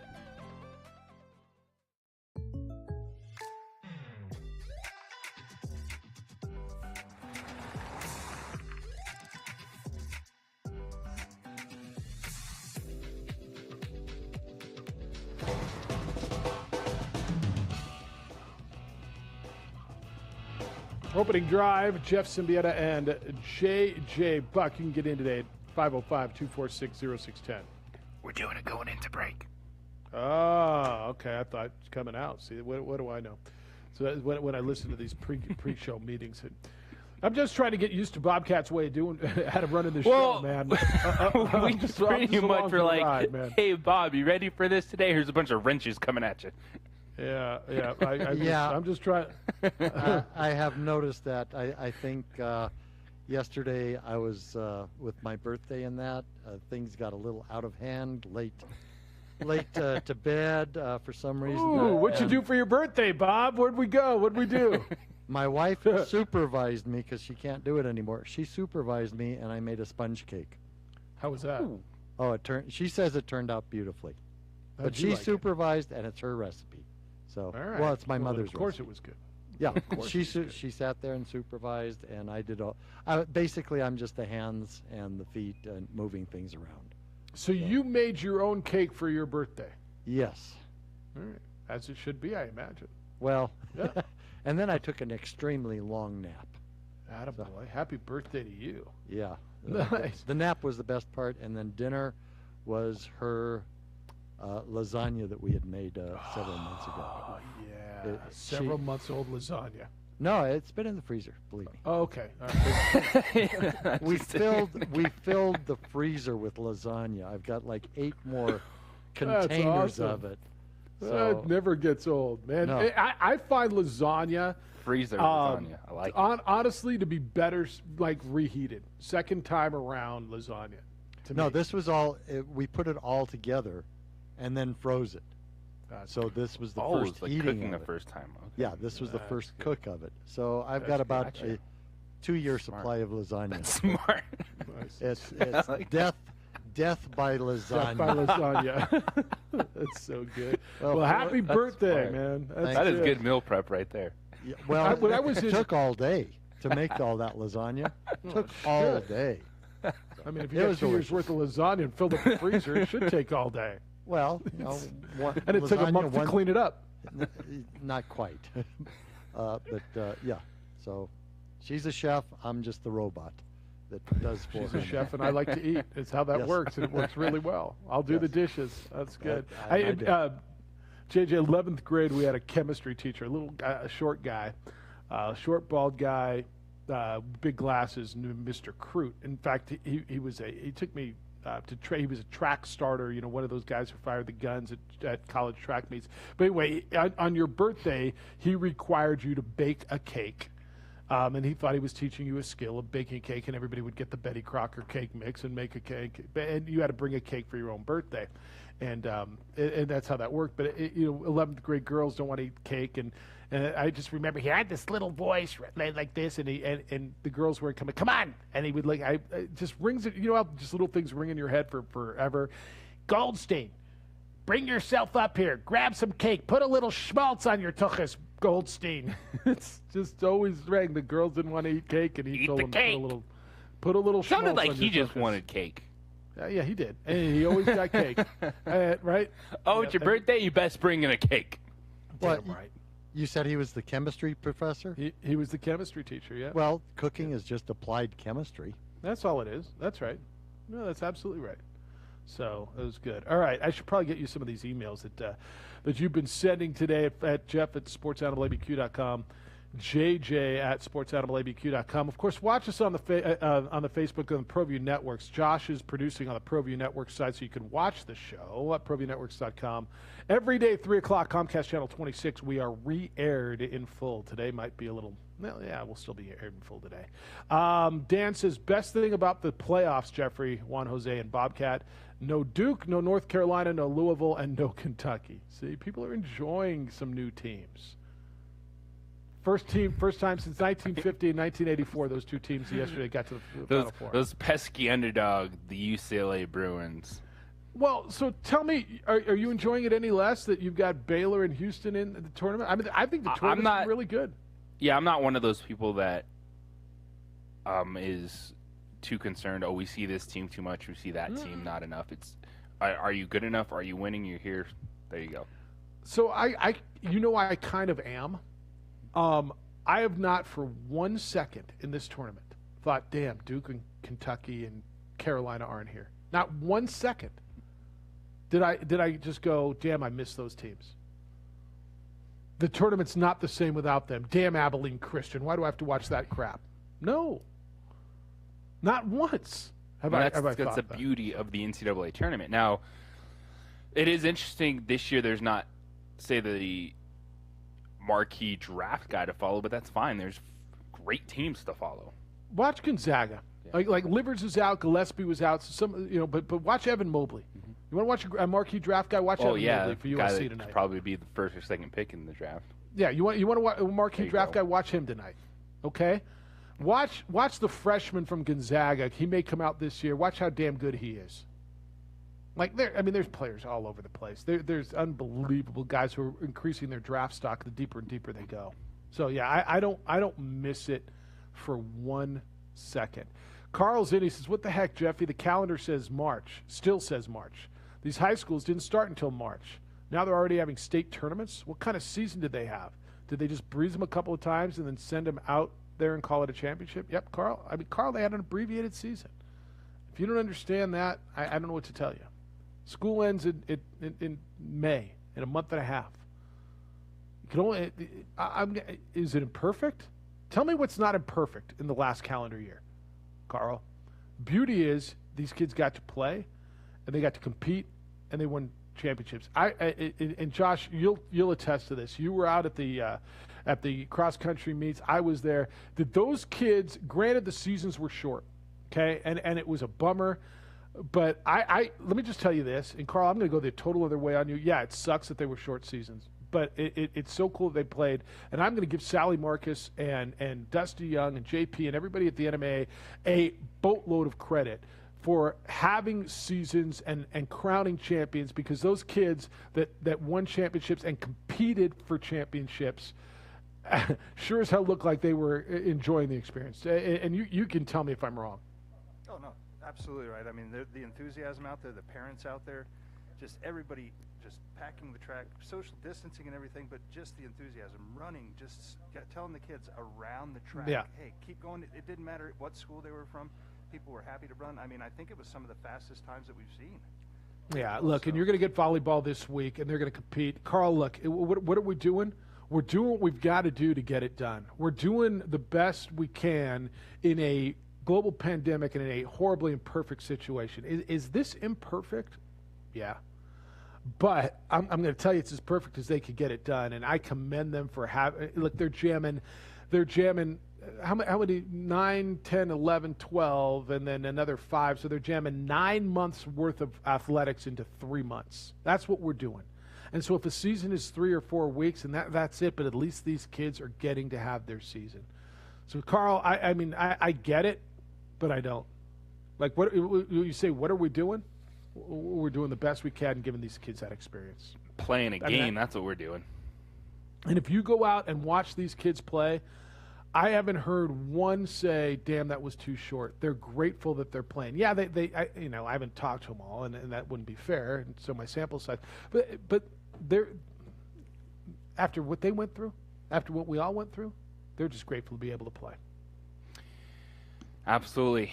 And what else can you be grateful for? How about your health? And the last year has been a struggle for a lot of people, myself included, but it's time to start kicking it up a notch. So let me tell you about F45 functional training. F45 gym is high-intensity circuit training in 45-minute classes. I love it because there's no wasted time. You're in and you're out with a fantastic workout. New class every single day to keep your mind and body moving forward. So if you're looking to kickstart your fitness or challenge yourself to get to another level, F45 is the gym for you. All fitness levels, all types of people in the gym.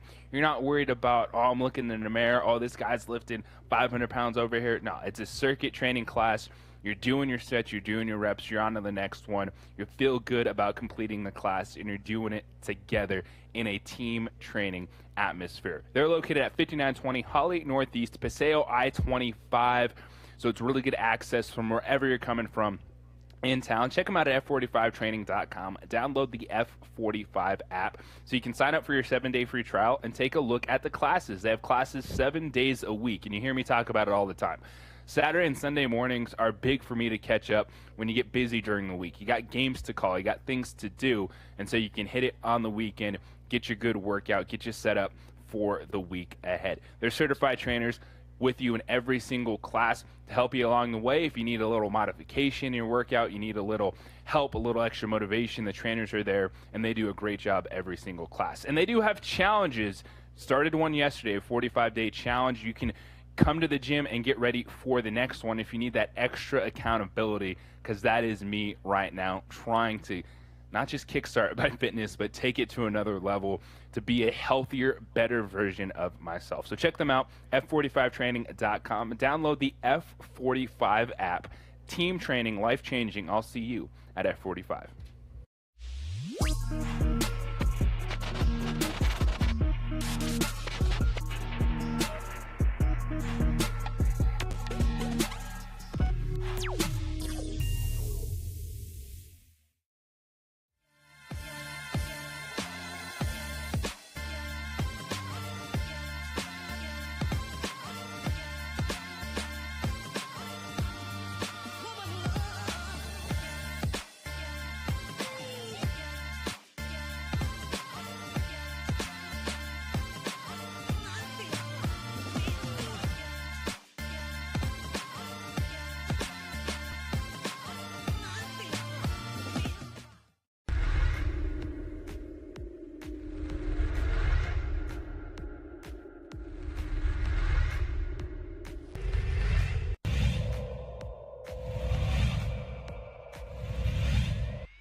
Wide open, Jaden Phillips. Oh, he shattered him like dirty laundry into a hamper. That was a Derrick Henry style stiff arm.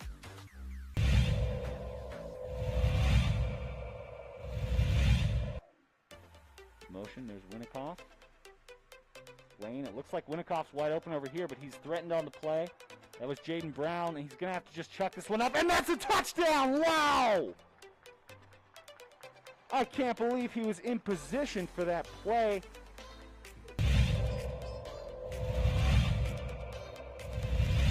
So, things are looking good. They'll want to avoid Webskowski on the kick, but it gets to the 10.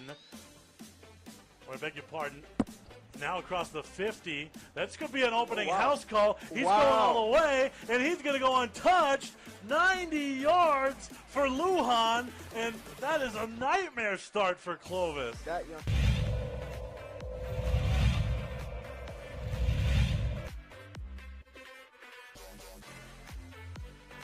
serve by Moore. Wow. Outstanding work. The middle blocker, Haley Areola.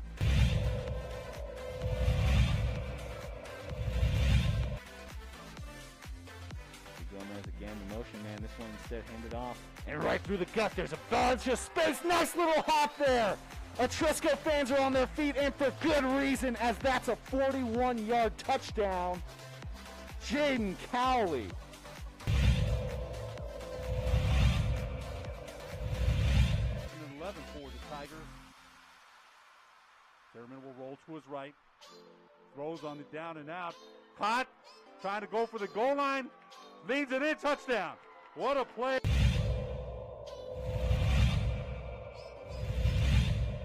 Jaguars, the snap handed off to Cowley. The big man sweeps aside one. Cutting back inside. He turns around the other direction. He's heading this way. And he's got to just beat one more. And he does. Touchdown.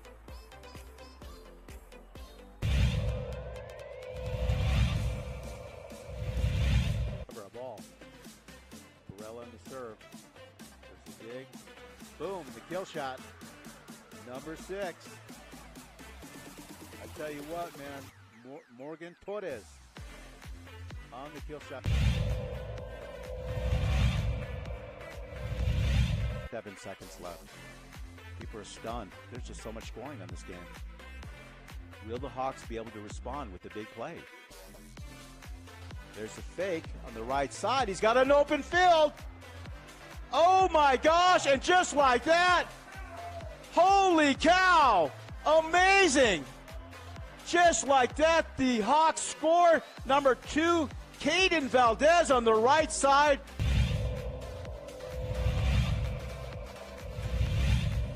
Number on the punter. They'll pop this up. The man to receive it is also wearing number 3, Isaiah Garcia. He does catch it off the hop. Nice move by him. He's got some room out there on the right-hand side. He's got to get around his opposite number. He does. Gets one block in. He gets around the last guy. Can he get in? And there's the first points for the Manzano Monarchs. Isaiah Garcia all the way here from his own 45.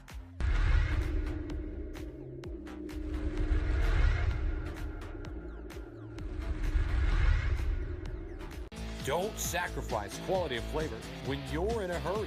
Golden Pride offers ribs, fried chicken, green and red chili breakfast burritos, and Frontier Cinnabons. 4 great locations, or visit us online at goldenpride@abq.com. Golden Pride Barbecue Chicken and Ribs, proud supporter of ProView Sports Network. Well, I'm going to the frontier, walking to the cashier, order up a root beer and a number 1. Cover it with green stuff, 1 scoop is not enough. Find a booth is real tough, back by the Duke.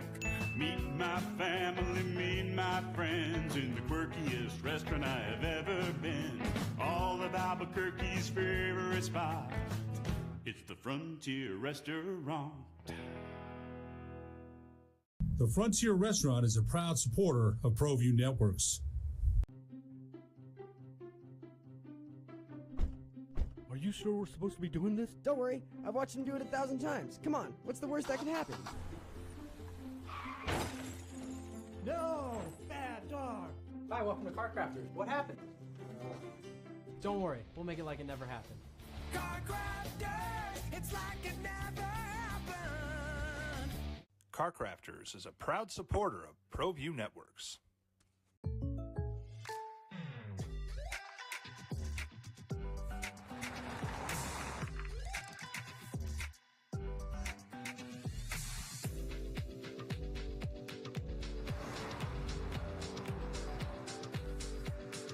your surprisingly great rates? Contact your local State Farm agent today.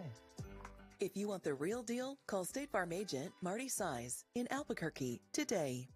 Like a good neighbor, State Farm is there. Got a sweet deal live for you on our website, sportsanimalabq.com. Coming up at 9 o'clock this morning. You can get $50 worth of gift certificates for just $25 to Cervantes, the perfect blend of tradition, culture, and cuisine. So take advantage of that. Go to our website, sportsanimalabq.com, and grab on Cervantes, and half of it will be free, basically. It's the opening drive. Jeff Siembieda and J.J. Buck.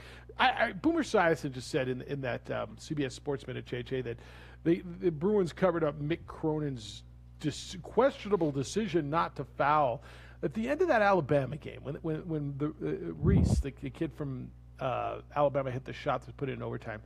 I don't think Mick Cronin's decision was to not foul. I think that was the execution on both sides. They didn't. Alabama ran a play where they got loose and they weren't in a position to foul. I don't think it was ever the intent to not foul. Is that what you got out of that?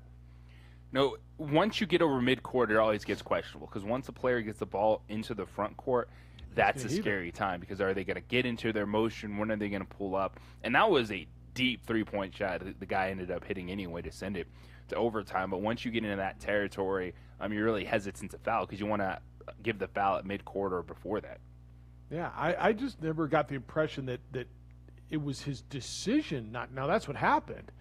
But I just thought it was the way the play played out. I never ever once thought Mick Cronin decided not to foul. Now, he would never have lived it down if they lost the game, and he may still never. But they won the game, and his players bailed him out. But I just never, ever got that feeling. Hey, we were having a conversation earlier about the two losing coaches last night, Wayne Tinkle of Oregon State and Eric Musselman. I told you, Eric Musselman coached in CBA for years at the Rapid City Thrillers. Muss coached Wayne Tinkle. If you'd have looked at those guys, if they'd have played each other, if they'd have both won. If you'd have looked one guy.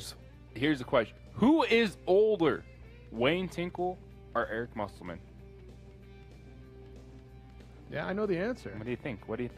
I know the answer, and I would have known it before. I think. I mean, Muss is 56 and Tink is 24.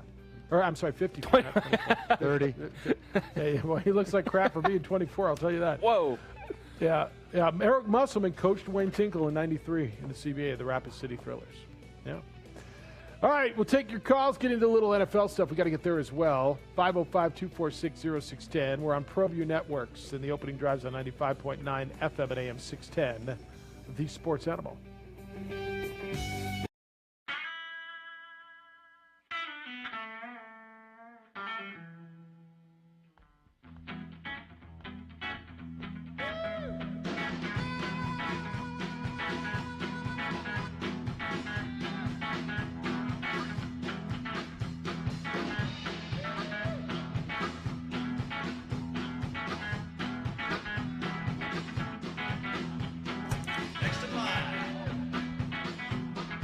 Rudy's is a proud supporter of ProView Networks.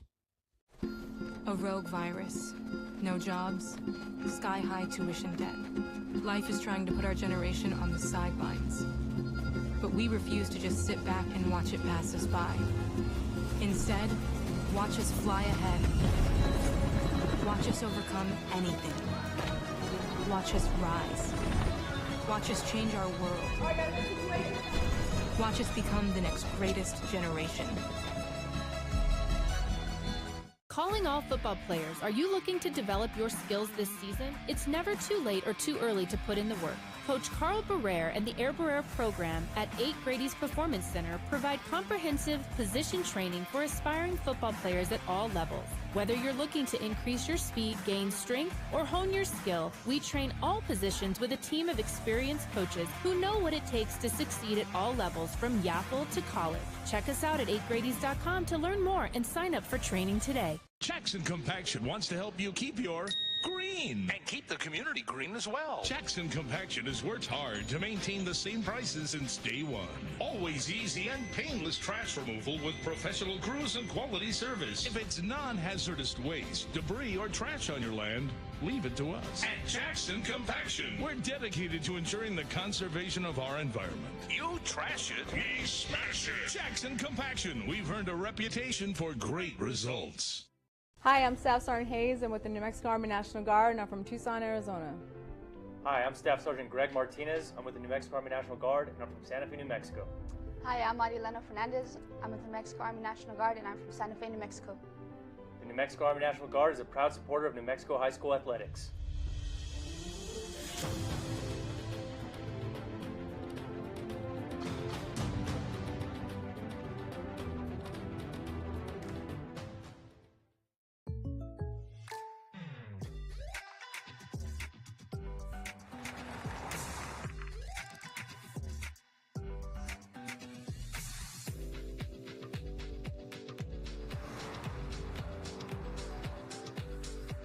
For your surprisingly great rates, contact your local State Farm agent today. If you want the real deal, call State Farm agent Art Sandoval in Albuquerque today. Like a good neighbor, State Farm is there.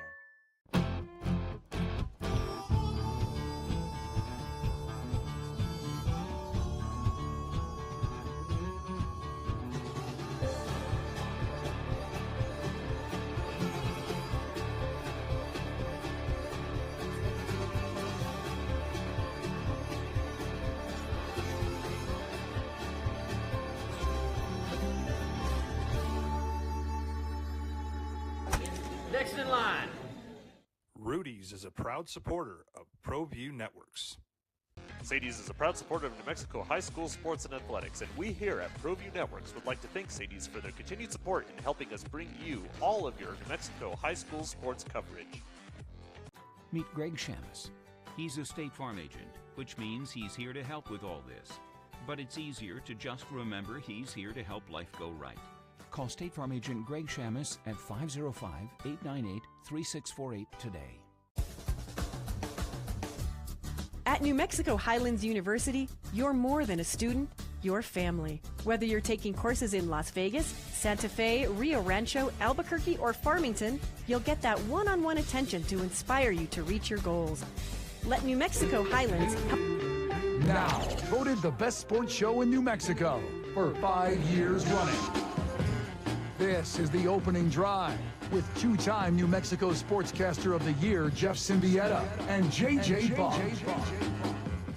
A lot to do, and I'm hoping you're finding a way to listen to us. Ralph just hit me from San Diego with a surf report and a trivia question, JJ. And while he said he can't listen because the stream is down, he said Michigan's the last remaining team from the Eastern time zone in the NCAA tournament.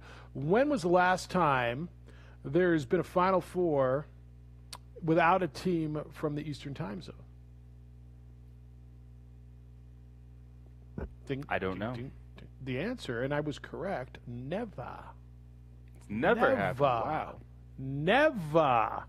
And so if UCLA can beat Michigan today, this would be the first time that a team whose campus is based in the Eastern time zone would not be in the Final Four. A little something for you to love on. 505-246-0610. That's how to join our party today, or Bobcat's late birthday party. Bruce wants to know, Bob, so if you just missed, Bob's got a freezer full of lasagna that was made 2 years ago. No, right? it was made about 6 months ago. Okay, sorry. And we got we got 12 tins of lasagna. Each tin is 4 servings, and we got 12 of those. So you broke out a tin yesterday. Yeah. And now you got leftovers for today. Well, for later in the week, yeah. All right. I mean, whatever it is you want. Yeah. Yeah. Bruce wants to know: does that mean Bobcat is purring or growling today? How come he doesn't drop in his house sounder? I don't know. That's over on the other station. Yeah. I don't know if it's available to him here. That might be. I'm not sure. Really. I can work on that. Yeah. All right, 505-246-0610 if you want to get in, 888-922-0610. Harold wants to talk volleyball, JJ. This might be up your alley a bit more. I don't know. Oh, have you done a volleyball game yet? You did soccer and softball. Have you done volleyball yet? I have not. I have never called a volleyball game, actually. You never have? That was the first thing I ever called on the radio in college at KCR Radio. They put me out and I did Aztec volleyball. Yeah, and it was actually kind of fun. He says, can we talk about volleyball? The season's pretty much been a disaster, especially considering the schedule has probably been the most manageable that they've ever had.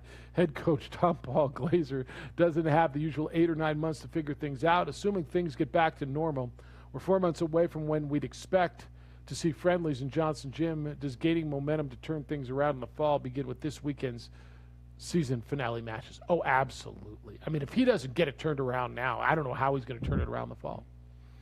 Yeah, we know it's winning the last game of your season means great things moving forward.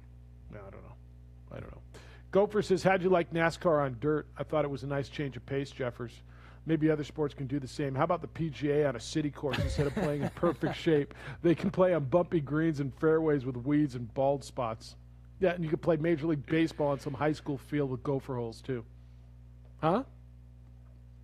I thought it was unique. I think they realized we got to switch up the short track stuff. Bristol, Martinsville, it's just kind of the same thing over and over and over. Jeffrey's on the line. You're driving in a circle.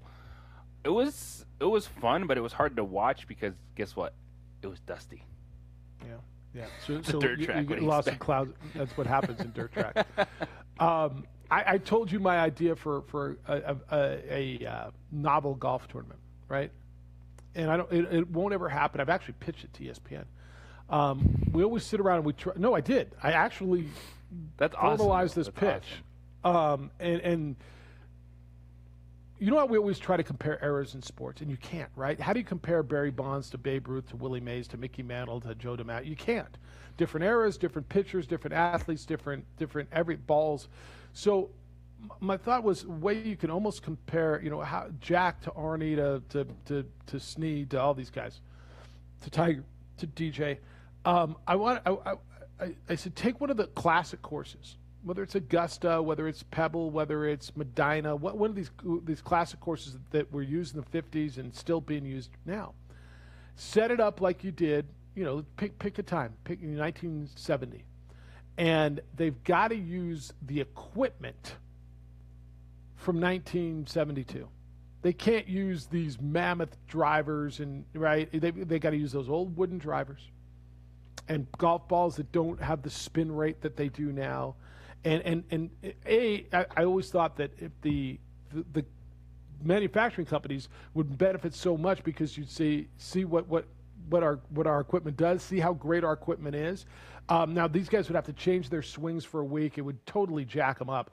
But I thought it would be a good post Ryder Cup tournament to get these guys out and just wouldn't you want to see these guys playing with those old wooden drivers and old school clubs that maybe you find at a thrift store now? Would they have to be made? Like, can you even get They those? probably would have to be made. Yeah, no, I mean, I don't know how much of that stuff is still around, but yeah, you'd probably have to have those made. But yeah, I'd like to see these guys play one tournament with the old equipment, like Arnie played with. You'd probably get a day out of them. I doubt you're going to get them to do a full tournament. Okay, I'd watch a day.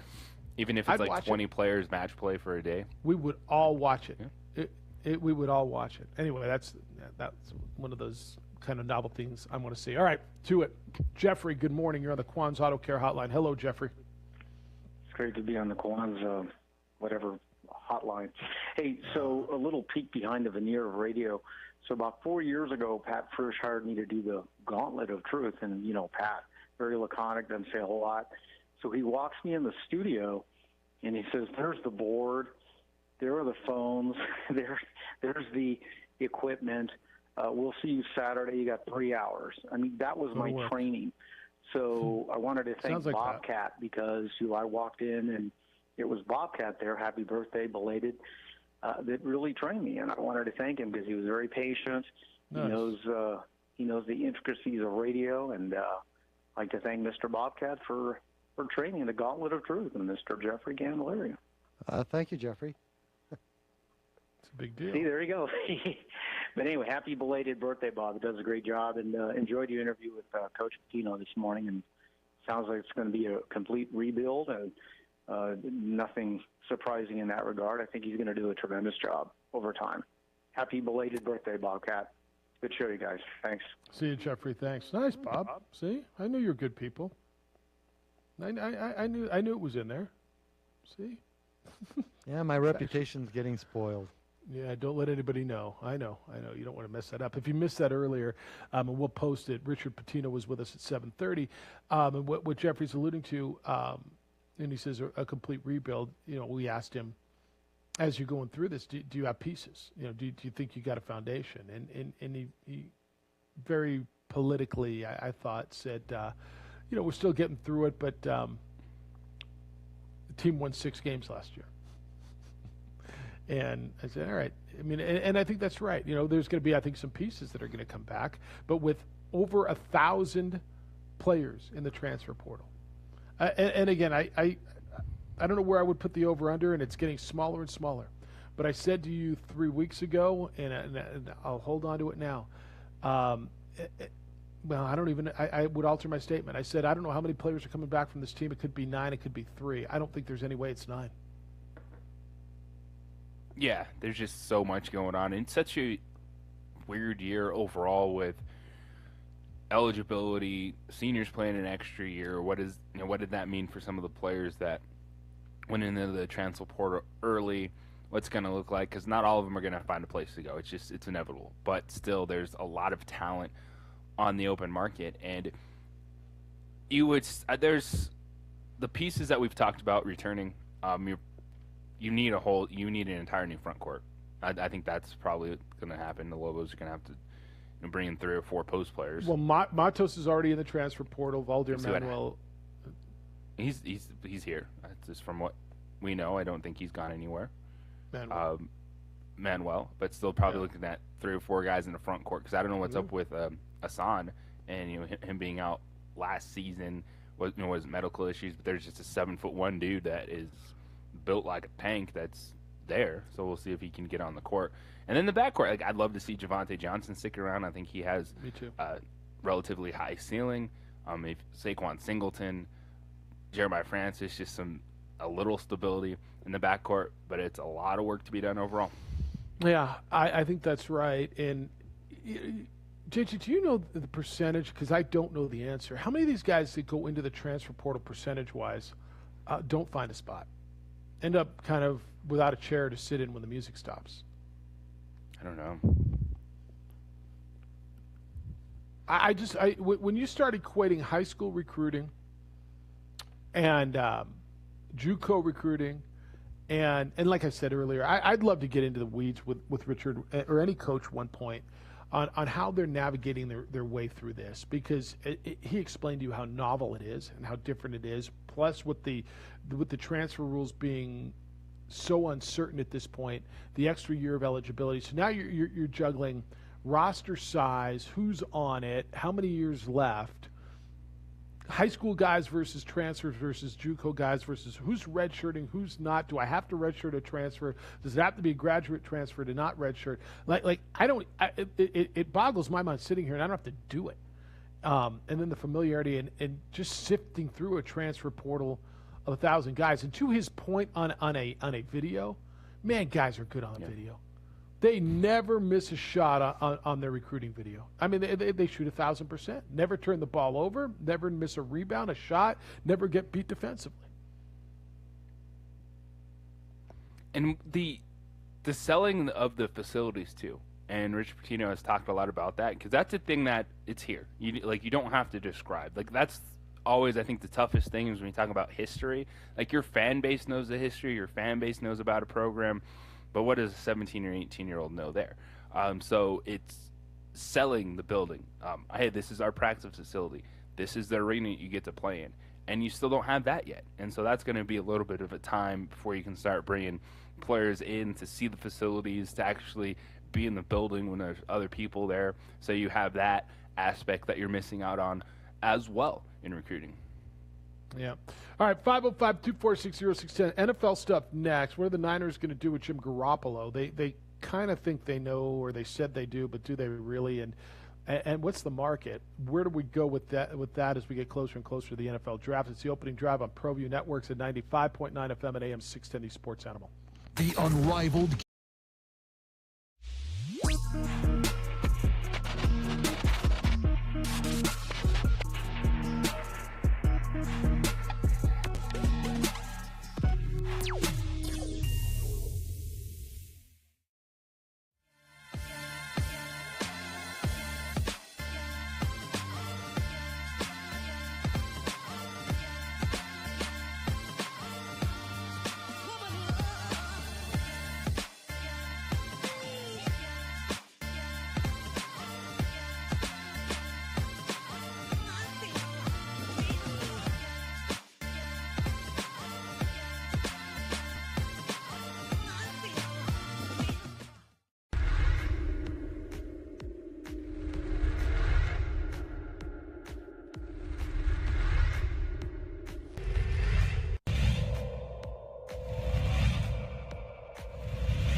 open Jaden Phillips. Oh, he shedded him like dirty laundry into a hamper.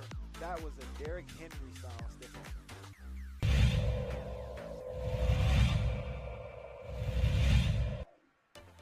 Motion, there's Winnikoff.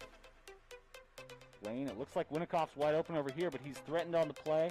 That was Jaden Brown, and he's going to have to just chuck this one up, and that's a touchdown! Wow! I can't believe he was in position for that play.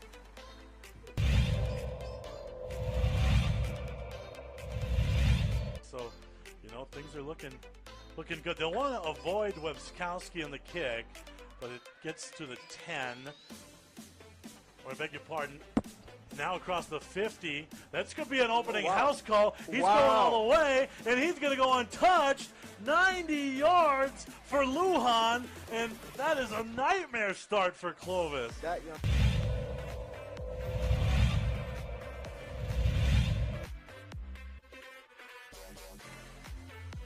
Nice serve by Moore. Wow. Outstanding work.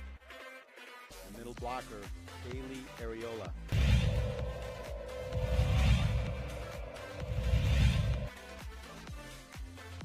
Gomez again, the motion man. This one instead handed off. And right through the gut, there's a bunch of space. Nice little hop there.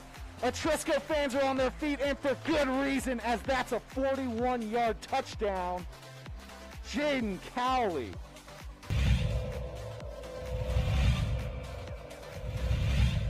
11 for the Tigers. Zimmerman will roll to his right. Throws on the down and out. Caught. Trying to go for the goal line. Leads it in. Touchdown. What a play.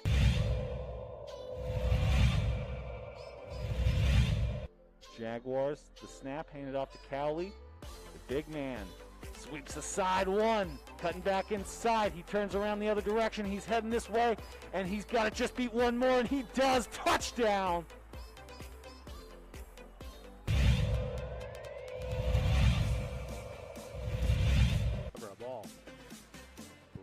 Serve. There's the dig. Boom, the kill shot. Number 6. I tell you what, man, Morgan Torres on the kill shot. 7 seconds left. People are stunned. There's just so much scoring on this game. Will the Hawks be able to respond with the big play? There's the fake on the right side. He's got an open field. Oh my gosh, and just like that, holy cow, amazing. Just like that, the Hawks score. Number 2, Caden Valdez on the right side.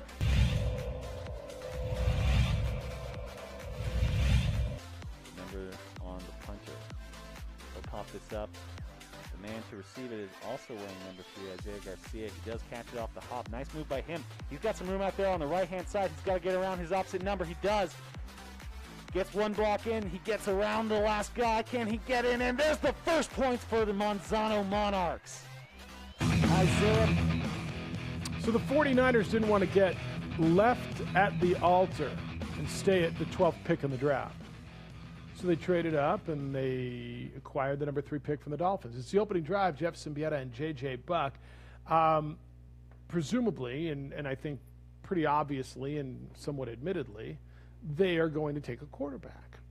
They've got Jim Garoppolo as their quarterback. And yesterday, John Lynch, the general manager, and Kyle Shanahan came out and they talked, and they said, no, we like Jim. Jim's our guy, but we're gonna have another guy behind. Like, I don't really, as much as they understood it. So often guys come out and try to explain their strategy and talk in circles. Do you understand what they said necessarily yesterday? We like Jim. He's our quarterback for this year, but we're going to get another guy behind him, and then we're going to get rid of Jim. Or if somebody wants to come in with a good offer for Jim Garoppolo, then we take that offer and then go with the like. What did they tell me? They told you everything. They said Jimmy Garoppolo or Jim Garoppolo. I don't know what level you would like to call him at right now. How you feel his play, because when he's going good, he's Jimmy G. But let's just call him Jim Garoppolo right now. Jim G is available. We're going to draft a quarterback. You don't trade up to 3 to draft anything other than a quarterback at this point in time with the moves that San Francisco made. So they want to put pressure on Jimmy G, but they also feel, you know what, this is a guy who's hitting his ceiling, and it's okay. But like you can win with a Jared Goff, you can win with a Jimmy G, but in this business of the NFL, teams are always going to be feeling like they can get something better. Like, oh, we can get a guy that has a little higher of a ceiling than Jimmy G or Jared Goff. So what they're telling me is, you know what, if we take if it's Trevor Lawrence, Zach Wilson 1-2, if it's Mac Jones, Trey Lance, Justin Fields, whoever they like, hey, we'll fine with this guy sitting for a year. Jim G is our quarterback, but if you want to come in and have a conversation, he could be available. And so it's giving them an opportunity where they don't have to force a decision before this draft. If something comes up and maybe someone gets desperate, offers them a first-round pick, well, great. They can get another one and start over. I don't think that's going to happen. But then to your point, when we were talking about Sam Darnold yesterday, it extends the window. Maybe someone has an injury. Maybe someone realizes, oh, no, our situation's not good, but we feel like, hey, we get some stability in this guy. We'll offer you up a second-round pick next year, get a little package going. All right, so it brings up so many questions. A, what is Jim G worth? Secondly, what would the Niners accept to move Jim G? And thirdly, if I'm like who's in the market? New England, Chicago, anybody else? Right now, Carolina. New Orleans? New Orleans is in a tough spot just because they don't have cap room. That's why, they're going in with Winston. So they can afford Jim Hill. G. Yeah, so they can't afford Jim G.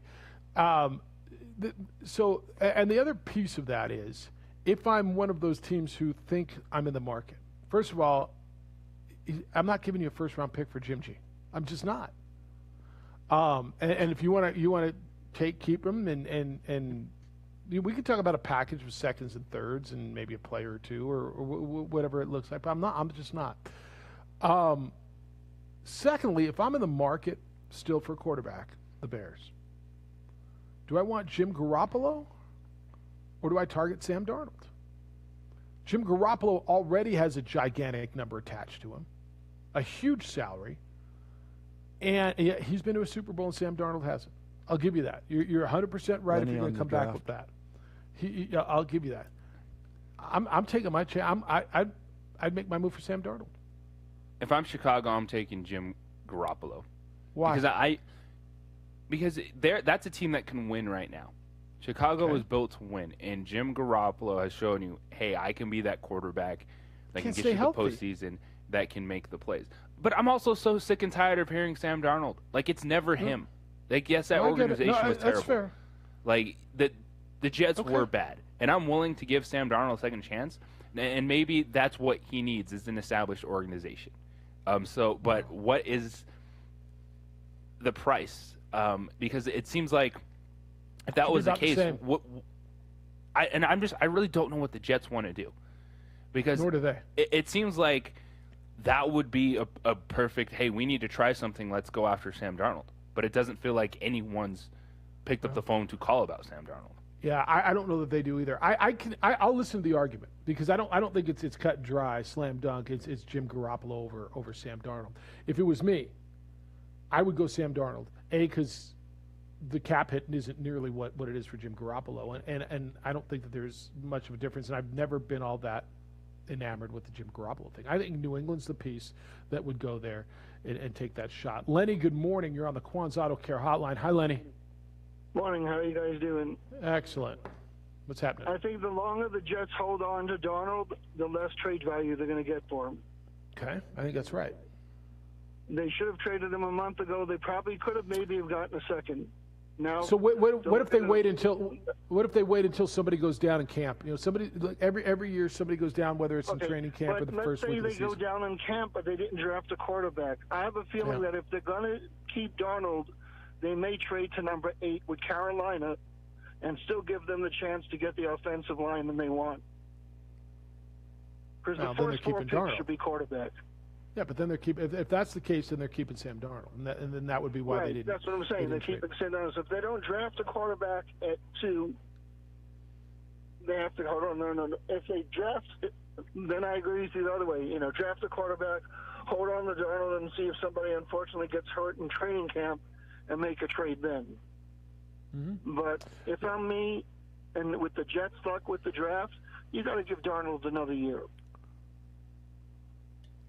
And see, I agree with that. I just don't him. know who.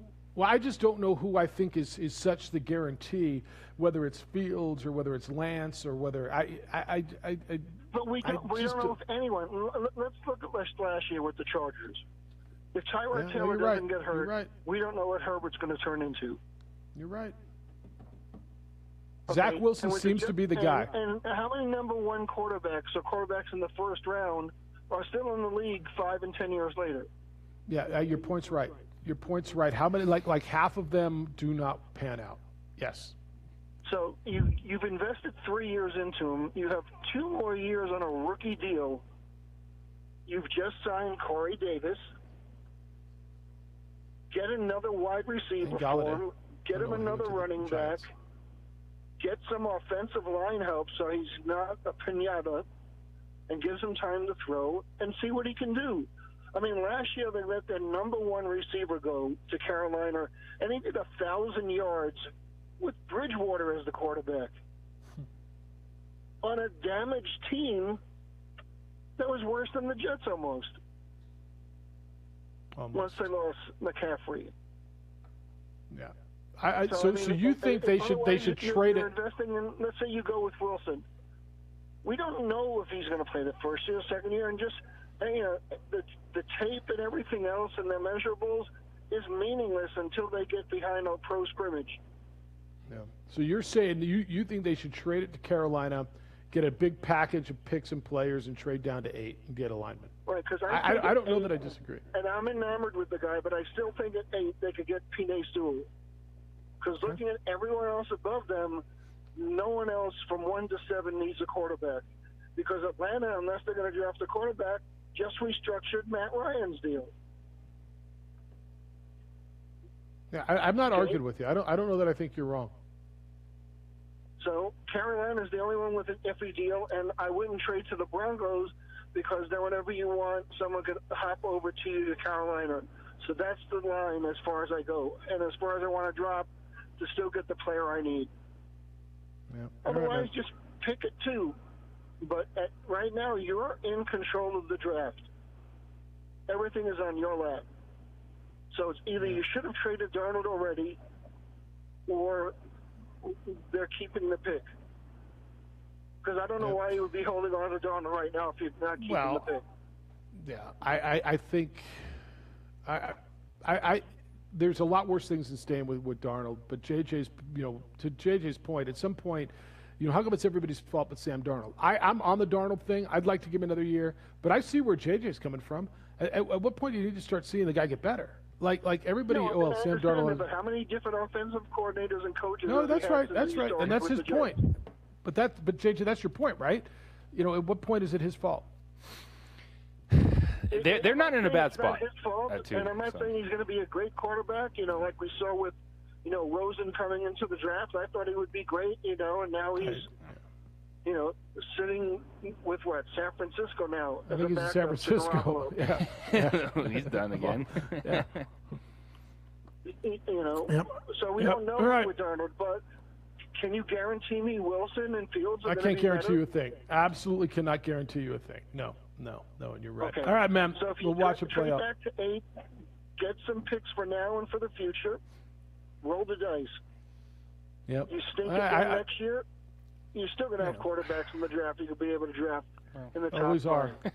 There always are. All right, Lenny, I appreciate it, and we'll watch this thing as it goes. I want to talk more about it on the other side because I want to go through these quarterbacks, and I'm curious where you are in your hierarchy of the quarterbacks after Trevor Lawrence, and what people are thinking and what they should be thinking. Did you know that one of the best LASIK surgeons in the world is right here in Albuquerque, New Mexico?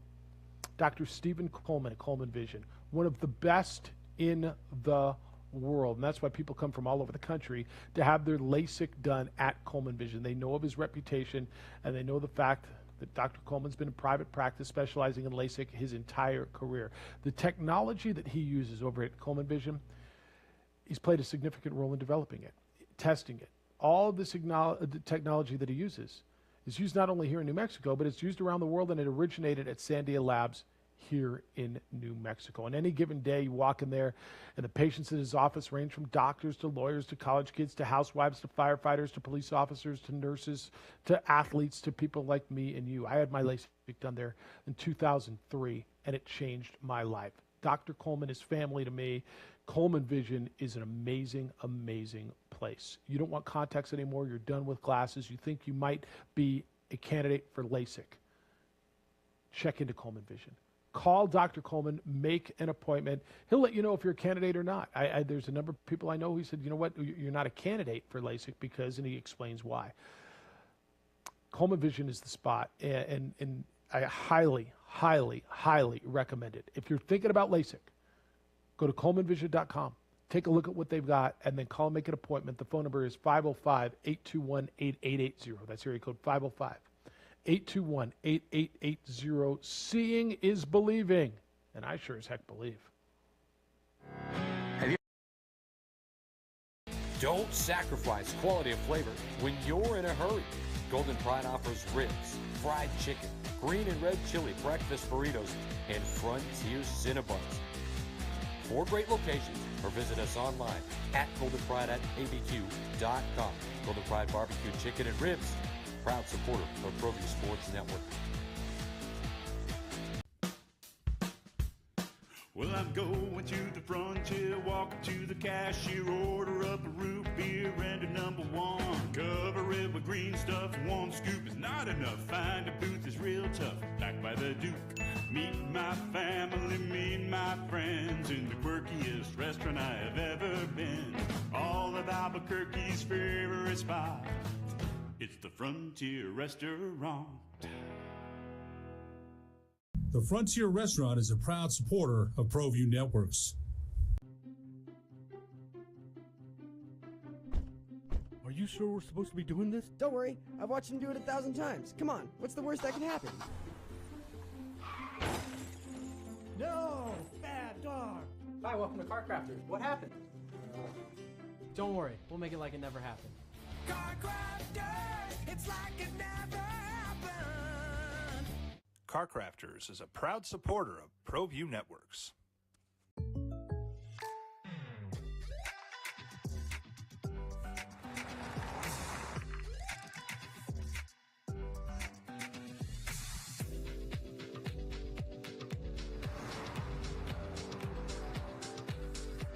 For your surprisingly great rates, contact your local State Farm agent today. If you want the real deal, call State Farm agent Marty Size in Albuquerque today. Like a good neighbor, State Farm is there.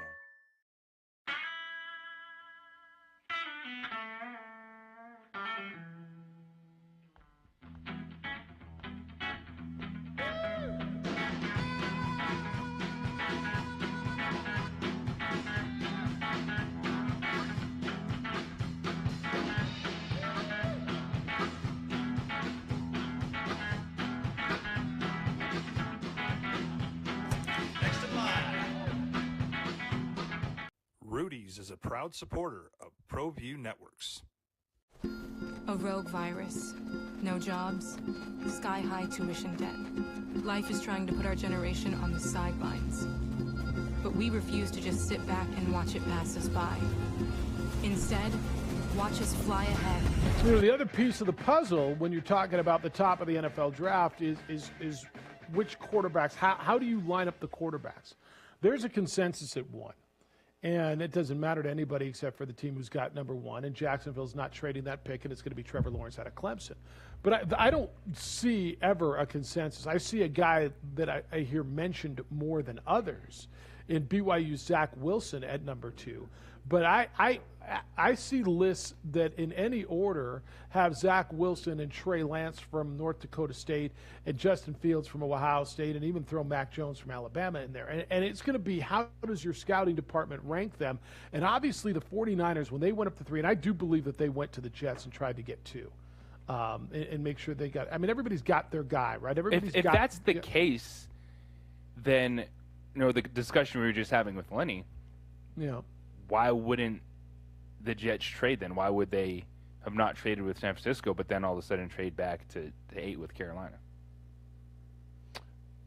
It's a great point. Could Carolina give them a better package than San Francisco did? Because what San Francisco gave to get the number 3 pick was pretty significant to Miami. So that's a really good point. If Lenny thinks that they're going to trade with Carolina, what does he think Carolina is going to give them that somehow San Francisco wasn't offered? I think that's a great point. It is 8 to 12 in this year's draft. Okay, 8 to 12, so you get your lineman, where Lenny, the guy that Lenny says as far as the lineman wouldn't probably be available at 12. So he might be available at 8. Where do you look at it? Like if you say I'm getting rid of Darnold and or Jim Garoppolo, and I feel more comfortable turning it over, which one of these guys is it? Is it Zach Wilson that you feel better with? Is it Justin Fields? Because I'm going to tell you on the Justin Fields thing, he played a terrific game in the semifinals. Whether it's the Rose Bowl or whichever game they played, which game is Sugar Bowl, but the semifinal game. And remember, I came back on Monday and I said, "Look, can we tap the brakes, please?" Everybody's saying he's got to be the second piece in the draft, and we're going to take it on this one game sample size. And like he was good throughout the year. He wasn't great. The pro days today, by the way, today's a big day for him. Today is his pro day. I'm not as sold on him. Like I watched Mac Jones. Now, probably not as well, not even probably. Against not as good competition all year. And so, how do you judge it, JJ? How do you scout it? Because do you feel, if you're saying I'm done with Jim Garoppolo or I'm done with Sam Darnold, I'm going to as a Trey Lance. Like who do you feel that? Yeah, absolutely. That one of these guys is going to be better because I guarantee you, one of these guys, one of them will. But which one? One of them's going to be great. One or two of them are going to flame. They're going to flop. It's what happens. You're absolutely right in this situation. My quarterback big board right now: Trevor Lawrence, Zach Wilson, Justin Fields, Mac Jones, Trey Lance. That's my top 5. Okay. I might have Trey Lance higher. Mac Jones is absolutely in contention to be the 3rd overall pick. The more I listen to the talking heads, the more it makes sense. The Matt Ryan comparison, Mac Jones to Matt Ryan. And who did Kyle Shanahan take to the Super Bowl? Matt Ryan and Atlanta Falcons too. So he's not necessarily a guy that has to make all these plays out of the pocket. The way San Francisco runs their offense, it's on script. It's play action. It's all right. Can you just get outside on the bootleg? So Mac Jones feels very much like a Kyle Shanahan type of guy, which is a bit different than the trend that we've seen over the last few years. Yeah, and San Francisco offense is get the ball out quickly, right? It's to your point, how involved are their backs in the passing game, right? It's manage, it's be smart, it's make the right reads, and it sounds like a lot of what Mac Jones does. I haven't seen enough of Trey Lance because he played one game this year. He's the wild card in this whole thing, and I know everything. He might even get downgraded. Somebody may get a steal because he's going to get downgraded because of Carson Wentz. Well, same school, same build, same. I mean, look at it. Carson Wentz has flopped. I don't even know if the Carson Wentz has flopped. Can we decide in a year or two if Carson Wentz has flopped? Let's see what he does in Indianapolis. He had a really, really bad year this year. Are you ready to call Carson Wentz a flop? Is he done? No. It was a bad year on a bad football team, and I think this is a great restart for him in Indianapolis. See, you and I are on the same page with him. I'm not ready to throw him into the dumpster yet. But I think Trey Lance may be downgraded because it's the same model. And I think somebody may get a steal there. I'm not sold on Justin Fields. Are you? No, I like his intangibles. The athleticism, the arm, everything that's there, and you got to take a chance on it. It's the same thing could be said about like Herbert last year. People weren't wow on Herbert, and then he comes in, you're like, oh my gosh, this dude in the NFL is great. But it's you're taking a chance, and you're using all the information you have available, and hoping that all right, we're going to be a good enough franchise. I'm going to get this guy in here. Now, I have been all over the place this offseason when it comes to quarterbacks. Drafting high, trading for him, Russell Wilson, this and that. Because when you look at it, ultimately, the final 4 quarterbacks, Tom Brady, Aaron Rodgers, Patrick Mahomes, Josh Allen. Like, that's pretty good. Like, that's elite stuff. Like, Josh Allen played at an elite level last season. But then you look at the teams that made the playoffs. Indianapolis did it with Philip Rivers on his last leg. Washington did it without a quarterback. Chicago did it with Trubisky and Foles. So there is obviously multiple ways to win in this league. But to get yourself to that championship level, you got to have that extra edge at the position. Well, it's winning at what level are you winning, right? I mean, and that's really, there's a difference between getting to the playoffs and getting to the conference championship game, and at what level. Look, your point is 100% accurate. There's no exact on this. And there have been guys, and I'll go back, like I'll tell you when I'm wrong. I didn't see the Justin Herbert thing. You were one of the few who saw the Deshaun Watson, including the NFL scouts. I remember that draft, and you were so high on Deshaun Watson. You're like, why is he slipping? Why is he slipping? Why is he slipping? And look what he's become. I thought Matt Leinart was a hit. I thought there was no way you can miss on Matt Leinart. I thought he was going to be terrific. He obviously was anything but terrific. This is why guys' careers are made and destroyed on these decisions. That's why, the front office people and coaches. I mean, look, front office people, I'm the guy who found Justin Herbert. I told you on Justin Herbert. Look, and now he's a flipping genius and he can get any job he wants, right? Well, you're the head coach who gets Justin Herbert, unless you're Anthony Lynn. Sorry, Josh. But then whoever was in there gets to enjoy that. You're the coach who, you're like, look at Lane Kiffin's career as an NFL coach, all right? Al Davis drafted Jamarcus Russell out of Auburn. Number 1 pick, big, strong running quarterback. He was not a good quarterback, but he was the number 1 pick. And Lane Kiffin said, I'm not playing him. I'm not playing him. Who's he playing? Marcus Tuiasosopo instead of him or somebody? I mean, is that who it was? And remember Al Davis, he's a great player. Jamarcus Russell's a great player. Get over it. And it cost Lane Kiffin his NFL career. Right?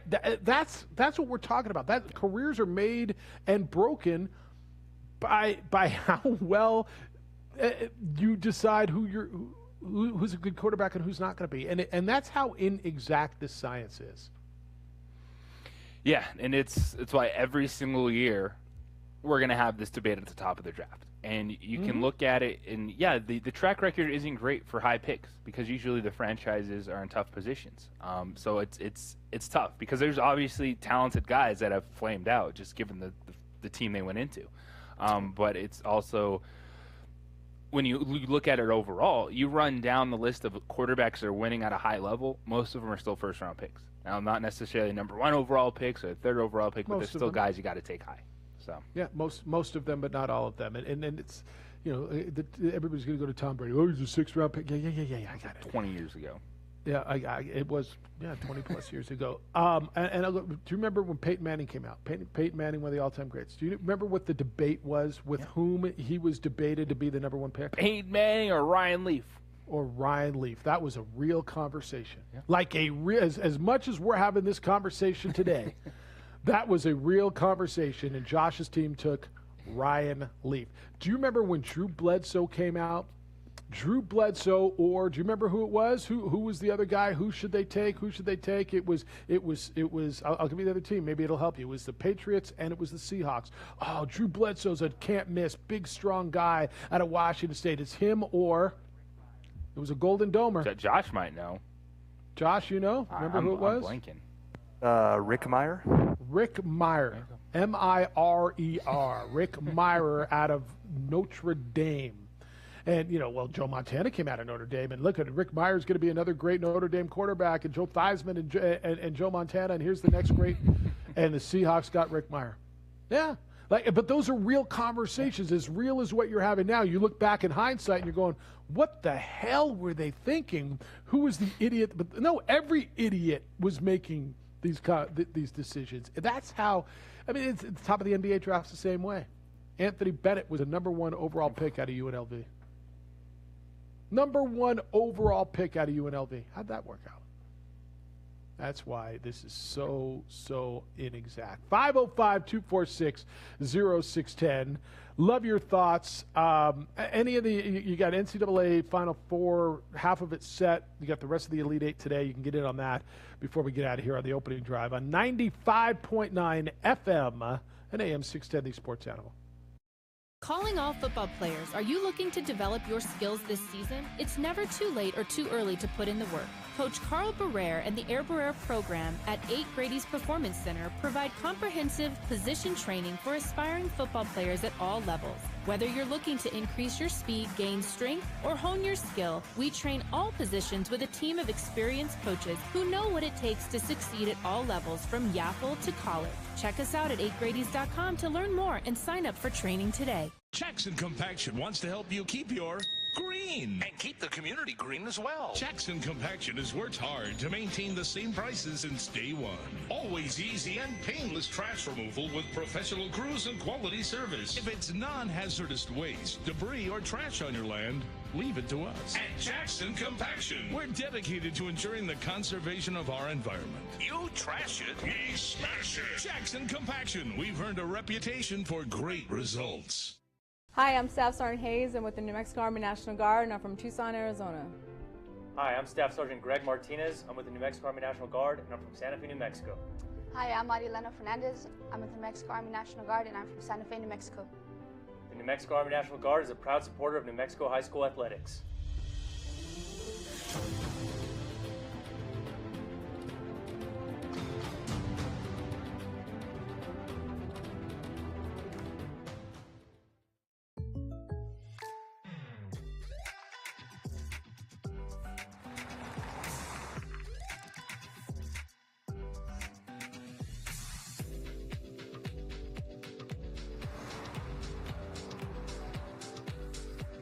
For your surprisingly great rates, contact your local State Farm agent today. If you want the real deal, call State Farm agent Art Sandoval in Albuquerque today. Like a good neighbor, State Farm is there.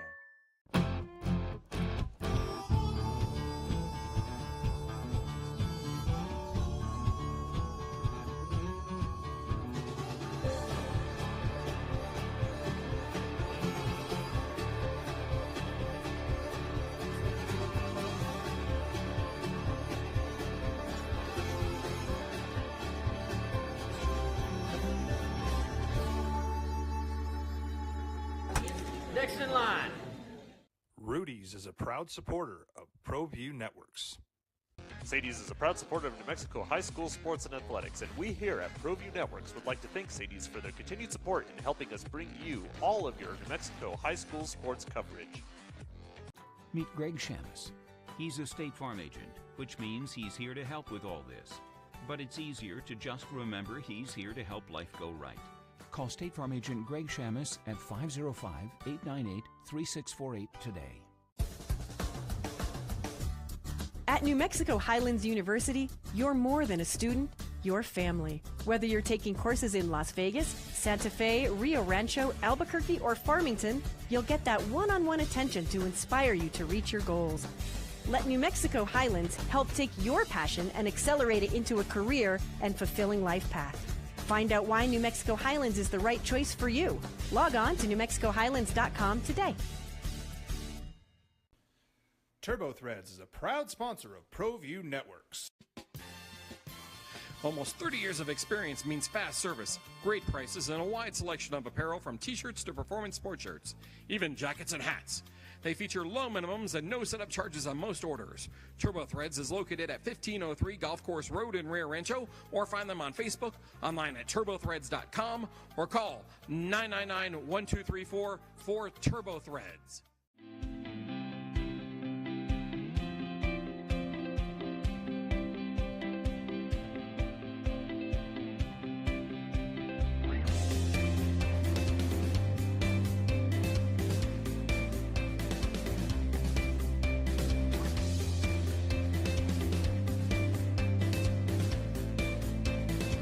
Plan your adventure at WNMU.edu.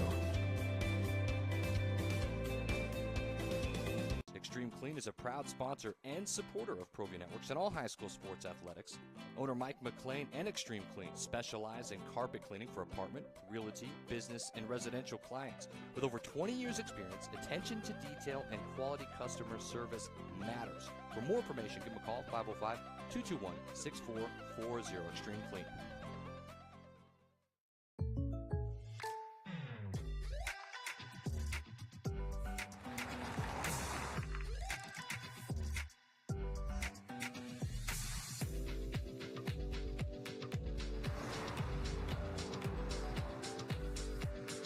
your surprisingly great rates, contact your local State Farm agent today.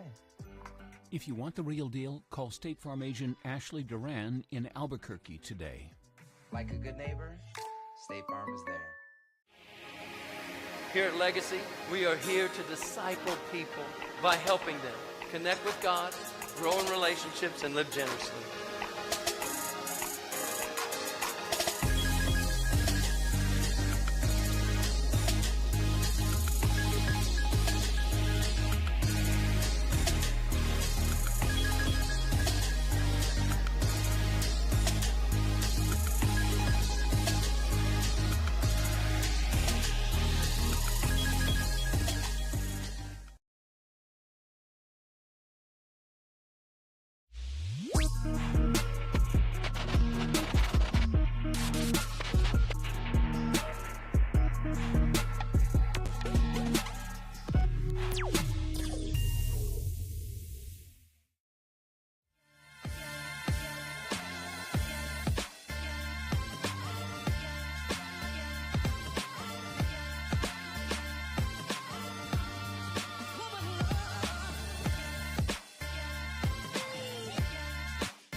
I was looking through some of the quarterback stuff and just how teams, it's so hard to find a guy. And the Chargers feel like they've got a guy with Herbert. You know, we're talking about reputations a little bit, and will Nance, the kid from North Dakota State, slip because of a reputation, because of whatever happened with Carson Wentz? Do you think Justin Herbert slipped last year a little because, I mean, give me, since Dan Fouts, who's the best Oregon quarterback? Now, there's been a lot of Oregon quarterbacks drafted into the NFL. Who's the best Oregon quarterback in the NFL over the last bunch of years? That is definitely a narrative that is in the minds of everyone who talks about sport is, oh, where did this quarterback come from? Oh, I would never draft a guy from USC, or why would you take one from Oregon? So there is a narrative out there. You hope that it doesn't creep into a decision maker's mind, that if you're a coach, you're in your scouting department, you see the film, you have the discussions, that you wouldn't fall victim to that, but you just never know. Because and that was interesting, the Tua, of course, coming off the hip injury, so that was a major question mark. But with Tua and Herbert, you know, those were the guys right there. Both, it's not like Alabama's dropping. I was just going to say, since Joe Namath, who's the best Alabama quarterback in the NFL? Kenny Stabler was since Joe Namath, I guess. Right? I mean, go Joe Namath, Ken Stabler. Who's the best Alabama quarterback since those guys? But here comes Mac Jones. Here comes another one, right? You're kind of going, well, I don't want to judge on the past, but it's got to creep into your mind, doesn't it? You know, the SC quarterback thing. You had Carson Palmer, but here's Sam Darnold, and you go down the line with Barkley and Palmer and Leinart and I mean, hell, Matt Castle made a hell of a living in the NFL, didn't he? And he didn't even play at SC. He was back up to Palmer and Leinart, and he still had a great career in the NFL. But I think that plays into it. You know, it's funny, we go back in to have these conversations, and Rick Meyer and Drew Bledsoe. Meyer started for the Seahawks for 4.5 years, 4 years in the NFL. And then, but how hard is it to find a quarterback? They had Rick Meyer after Dave Craig was there for a bunch of years. They went through Stan Gelbaugh. Then they tried the WAC thing. They had Kelly Stauffer from San Diego State, or from Colorado State, Dan McGuire from San Diego State. They drafted both those guys in the mid-first round. Didn't work. Then they did the Rick Meyer thing. It didn't work. They got Warren Moon on the back end of his career. They had John Kitna from Central Washington. Warren Moon, of course, from Washington. Then they had that run with Matt Hasselbeck for a number of years where they were decent. But it's hard, JJ. I mean, you find a guy like Russell Wilson. That's why I think they're so reluctant to make this move, because you're watching everybody. I mean, you know, whether it's a Matt Ryan or a Tom Brady or an Aaron Rodgers, those guys are few and far between. I mean, look around, you know, when you start saying franchise quarterback and what does that mean? I mean, I don't care how secure you think you are today. There is a handful of teams in this league, a handful of teams in this league that, and I'm gonna tell you, the guys, for me to say franchise quarterback in this conversation, A guy that's been there and been productive for 5 years or more. What do you got, man? Yeah. You got Green Bay, and you got the Steelers, and you got the Falcons, and you got Kansas City. I'll give you Kansas City because he's that good. But how many more do you got? Breeze is gone. Brady's been on another team. It's hard, man. It is, and that's why these conversations are as wild as they get, because people start talking, well, if you pay a quarterback too much, you can't be on a good team. Well, if you don't have a quarterback, then you're not going to be good either, but it doesn't mean that you're going to win just because you have a quarterback on a rookie contract, because we found out, Russell Wilson was a fantastic quarterback, and so he was still a good quarterback when he was on his rookie contract. It wasn't just necessarily, oh, you could spend so much money in other places. Well, sure, but still you have to do work, and that's the jobs of these franchises. If you have a good quarterback, and if you believe that it's the level to invest in him $100+ million, then you're going to have to do things a little bit differently around the edges, and that's why you start looking at these conversations, guys that aren't sold, a Sam Darnold in this case, a Jimmy Garoppolo, and why those teams could be looking at restarting that quarterback contract window. Look, you're on this. Colin Cowherd sings this song a lot. Show me a team who wins at a consistent level that doesn't pay their quarterback. Show me one. You can't. You could show me a team who's won with a quarterback on his rookie contract, who's won. It's like I tell you in college, it's the difference between a good team and a good program. You can get a year, but show me a team who wins consistently in the National Football League level that has not paid the quarterback, and the answer is you can't. You can't. Quarterback is going to get paid in the National Football League. As much as you don't want to hear a guy that's making $40 million a year and makes you sick, that's fine. Then don't watch the game. But that's the market. That's how that game is. I can't comprehend it either. It's not for me to comprehend. It's not my damn money. I don't care, right? I just don't. But for those of you who lose your mind over this stuff, as Al Davis once said to Lane Kiffin, deal with or get over it. Get over it, because that's how it is. Nobody out in one. I do think it's an absolutely fair conversation to talk about. As a franchise, do you have to start saying, hey, this is our ceiling, and if not, be prepared to move on? Because, yeah, there has only been one Tom Brady. I get it. He's taken a little bit less. Now, Tom Brady's not taking pennies, but he's taking just a little bit less. So how? A little bit less. He's still getting paid. Right? So how do you be able to toe that line of giving your franchise quarterback what they deserve, still building a football team? That's what you get paid to try to figure out. Yeah, we'll do it more tomorrow. Thanks to Richard Pitino for being with us today. Josh, Bobcat, great work getting us on the air. We'll be back tomorrow morning, 7 a.m. With more award-winning radio for you. Enjoy the hoops tonight. Be good to each other, please. Be kind, loving, caring, and sharing. We'll smell you tomorrow.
Wide open, Jaden Phillips. Oh, he shattered him like dirty laundry into a hamper.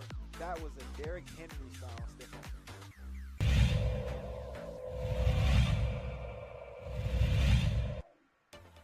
Motion, there's Winnikoff. Lane, it looks like Winnikoff's wide open over here, but he's threatened on the play. That was Jaden Brown, and he's going to have to just chuck this one up, and that's a touchdown! Wow! I can't believe he was in position for that play.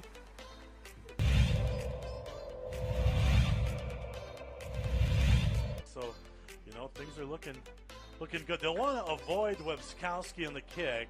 but it gets to the 10. Or I beg your pardon. Now across the 50. That's going to be an opening house call. He's going all the way, and he's going to go untouched. 90 yards for Lujan, and that is a nightmare start for Clovis. That young.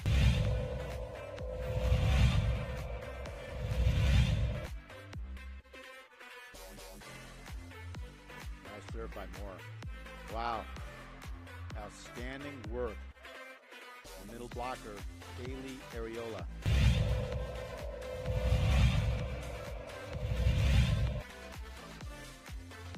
Gomez again, the motion man. This one instead handed off. And right through the gut, there's a bunch of space. Nice little hop there.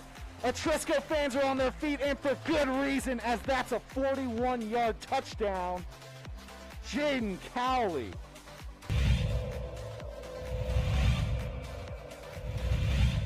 11 for the Tigers.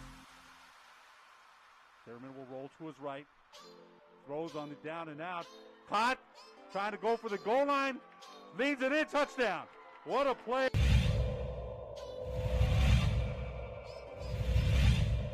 Jaguars, the snap handed off to Cowley. The big man sweeps aside one. Cutting back inside. He turns around the other direction. He's heading this way. And he's got to just beat one more. And he does. Touchdown.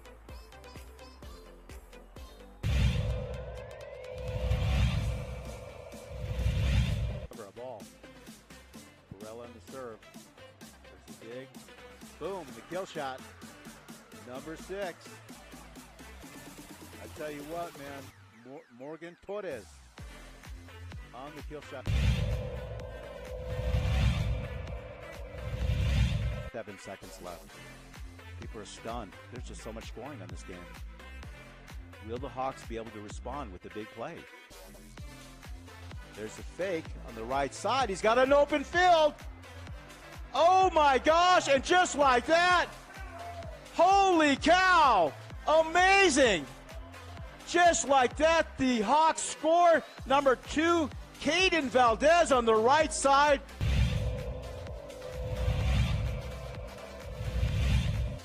Remember on the punter.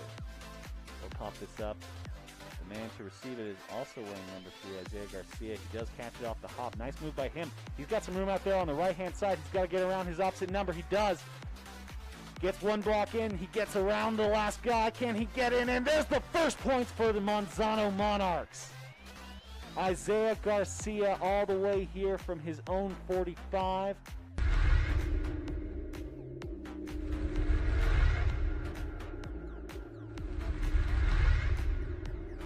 Don't sacrifice quality and flavor when you're in a hurry.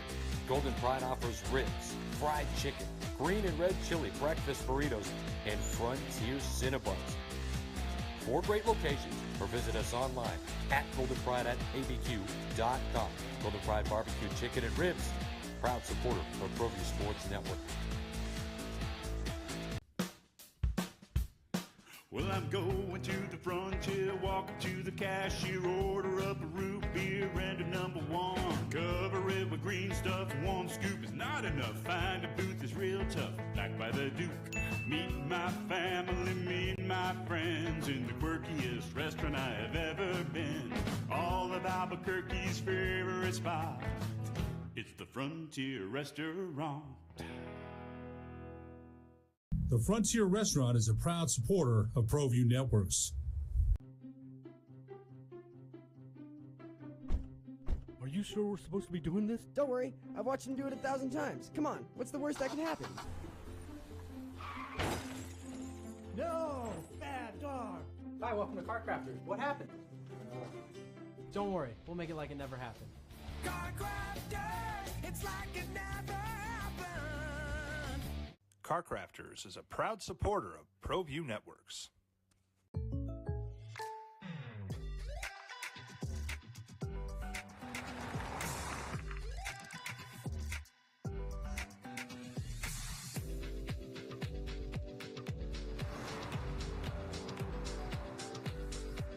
For your surprisingly great rates, contact your local State Farm agent today. If you want the real deal, call State Farm agent Marty Size in Albuquerque today. Like a good neighbor, State Farm is there.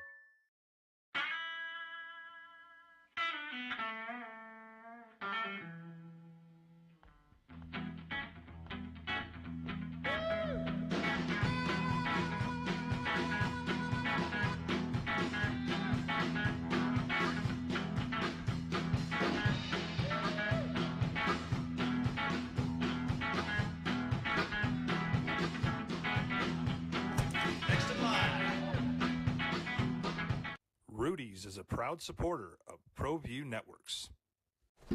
A rogue virus, no jobs, sky-high tuition debt. Life is trying to put our generation on the sidelines. But we refuse to just sit back and watch it pass us by. Instead, watch us fly ahead. Watch us overcome anything. Watch us rise. Watch us change our world. Watch us become the next greatest generation.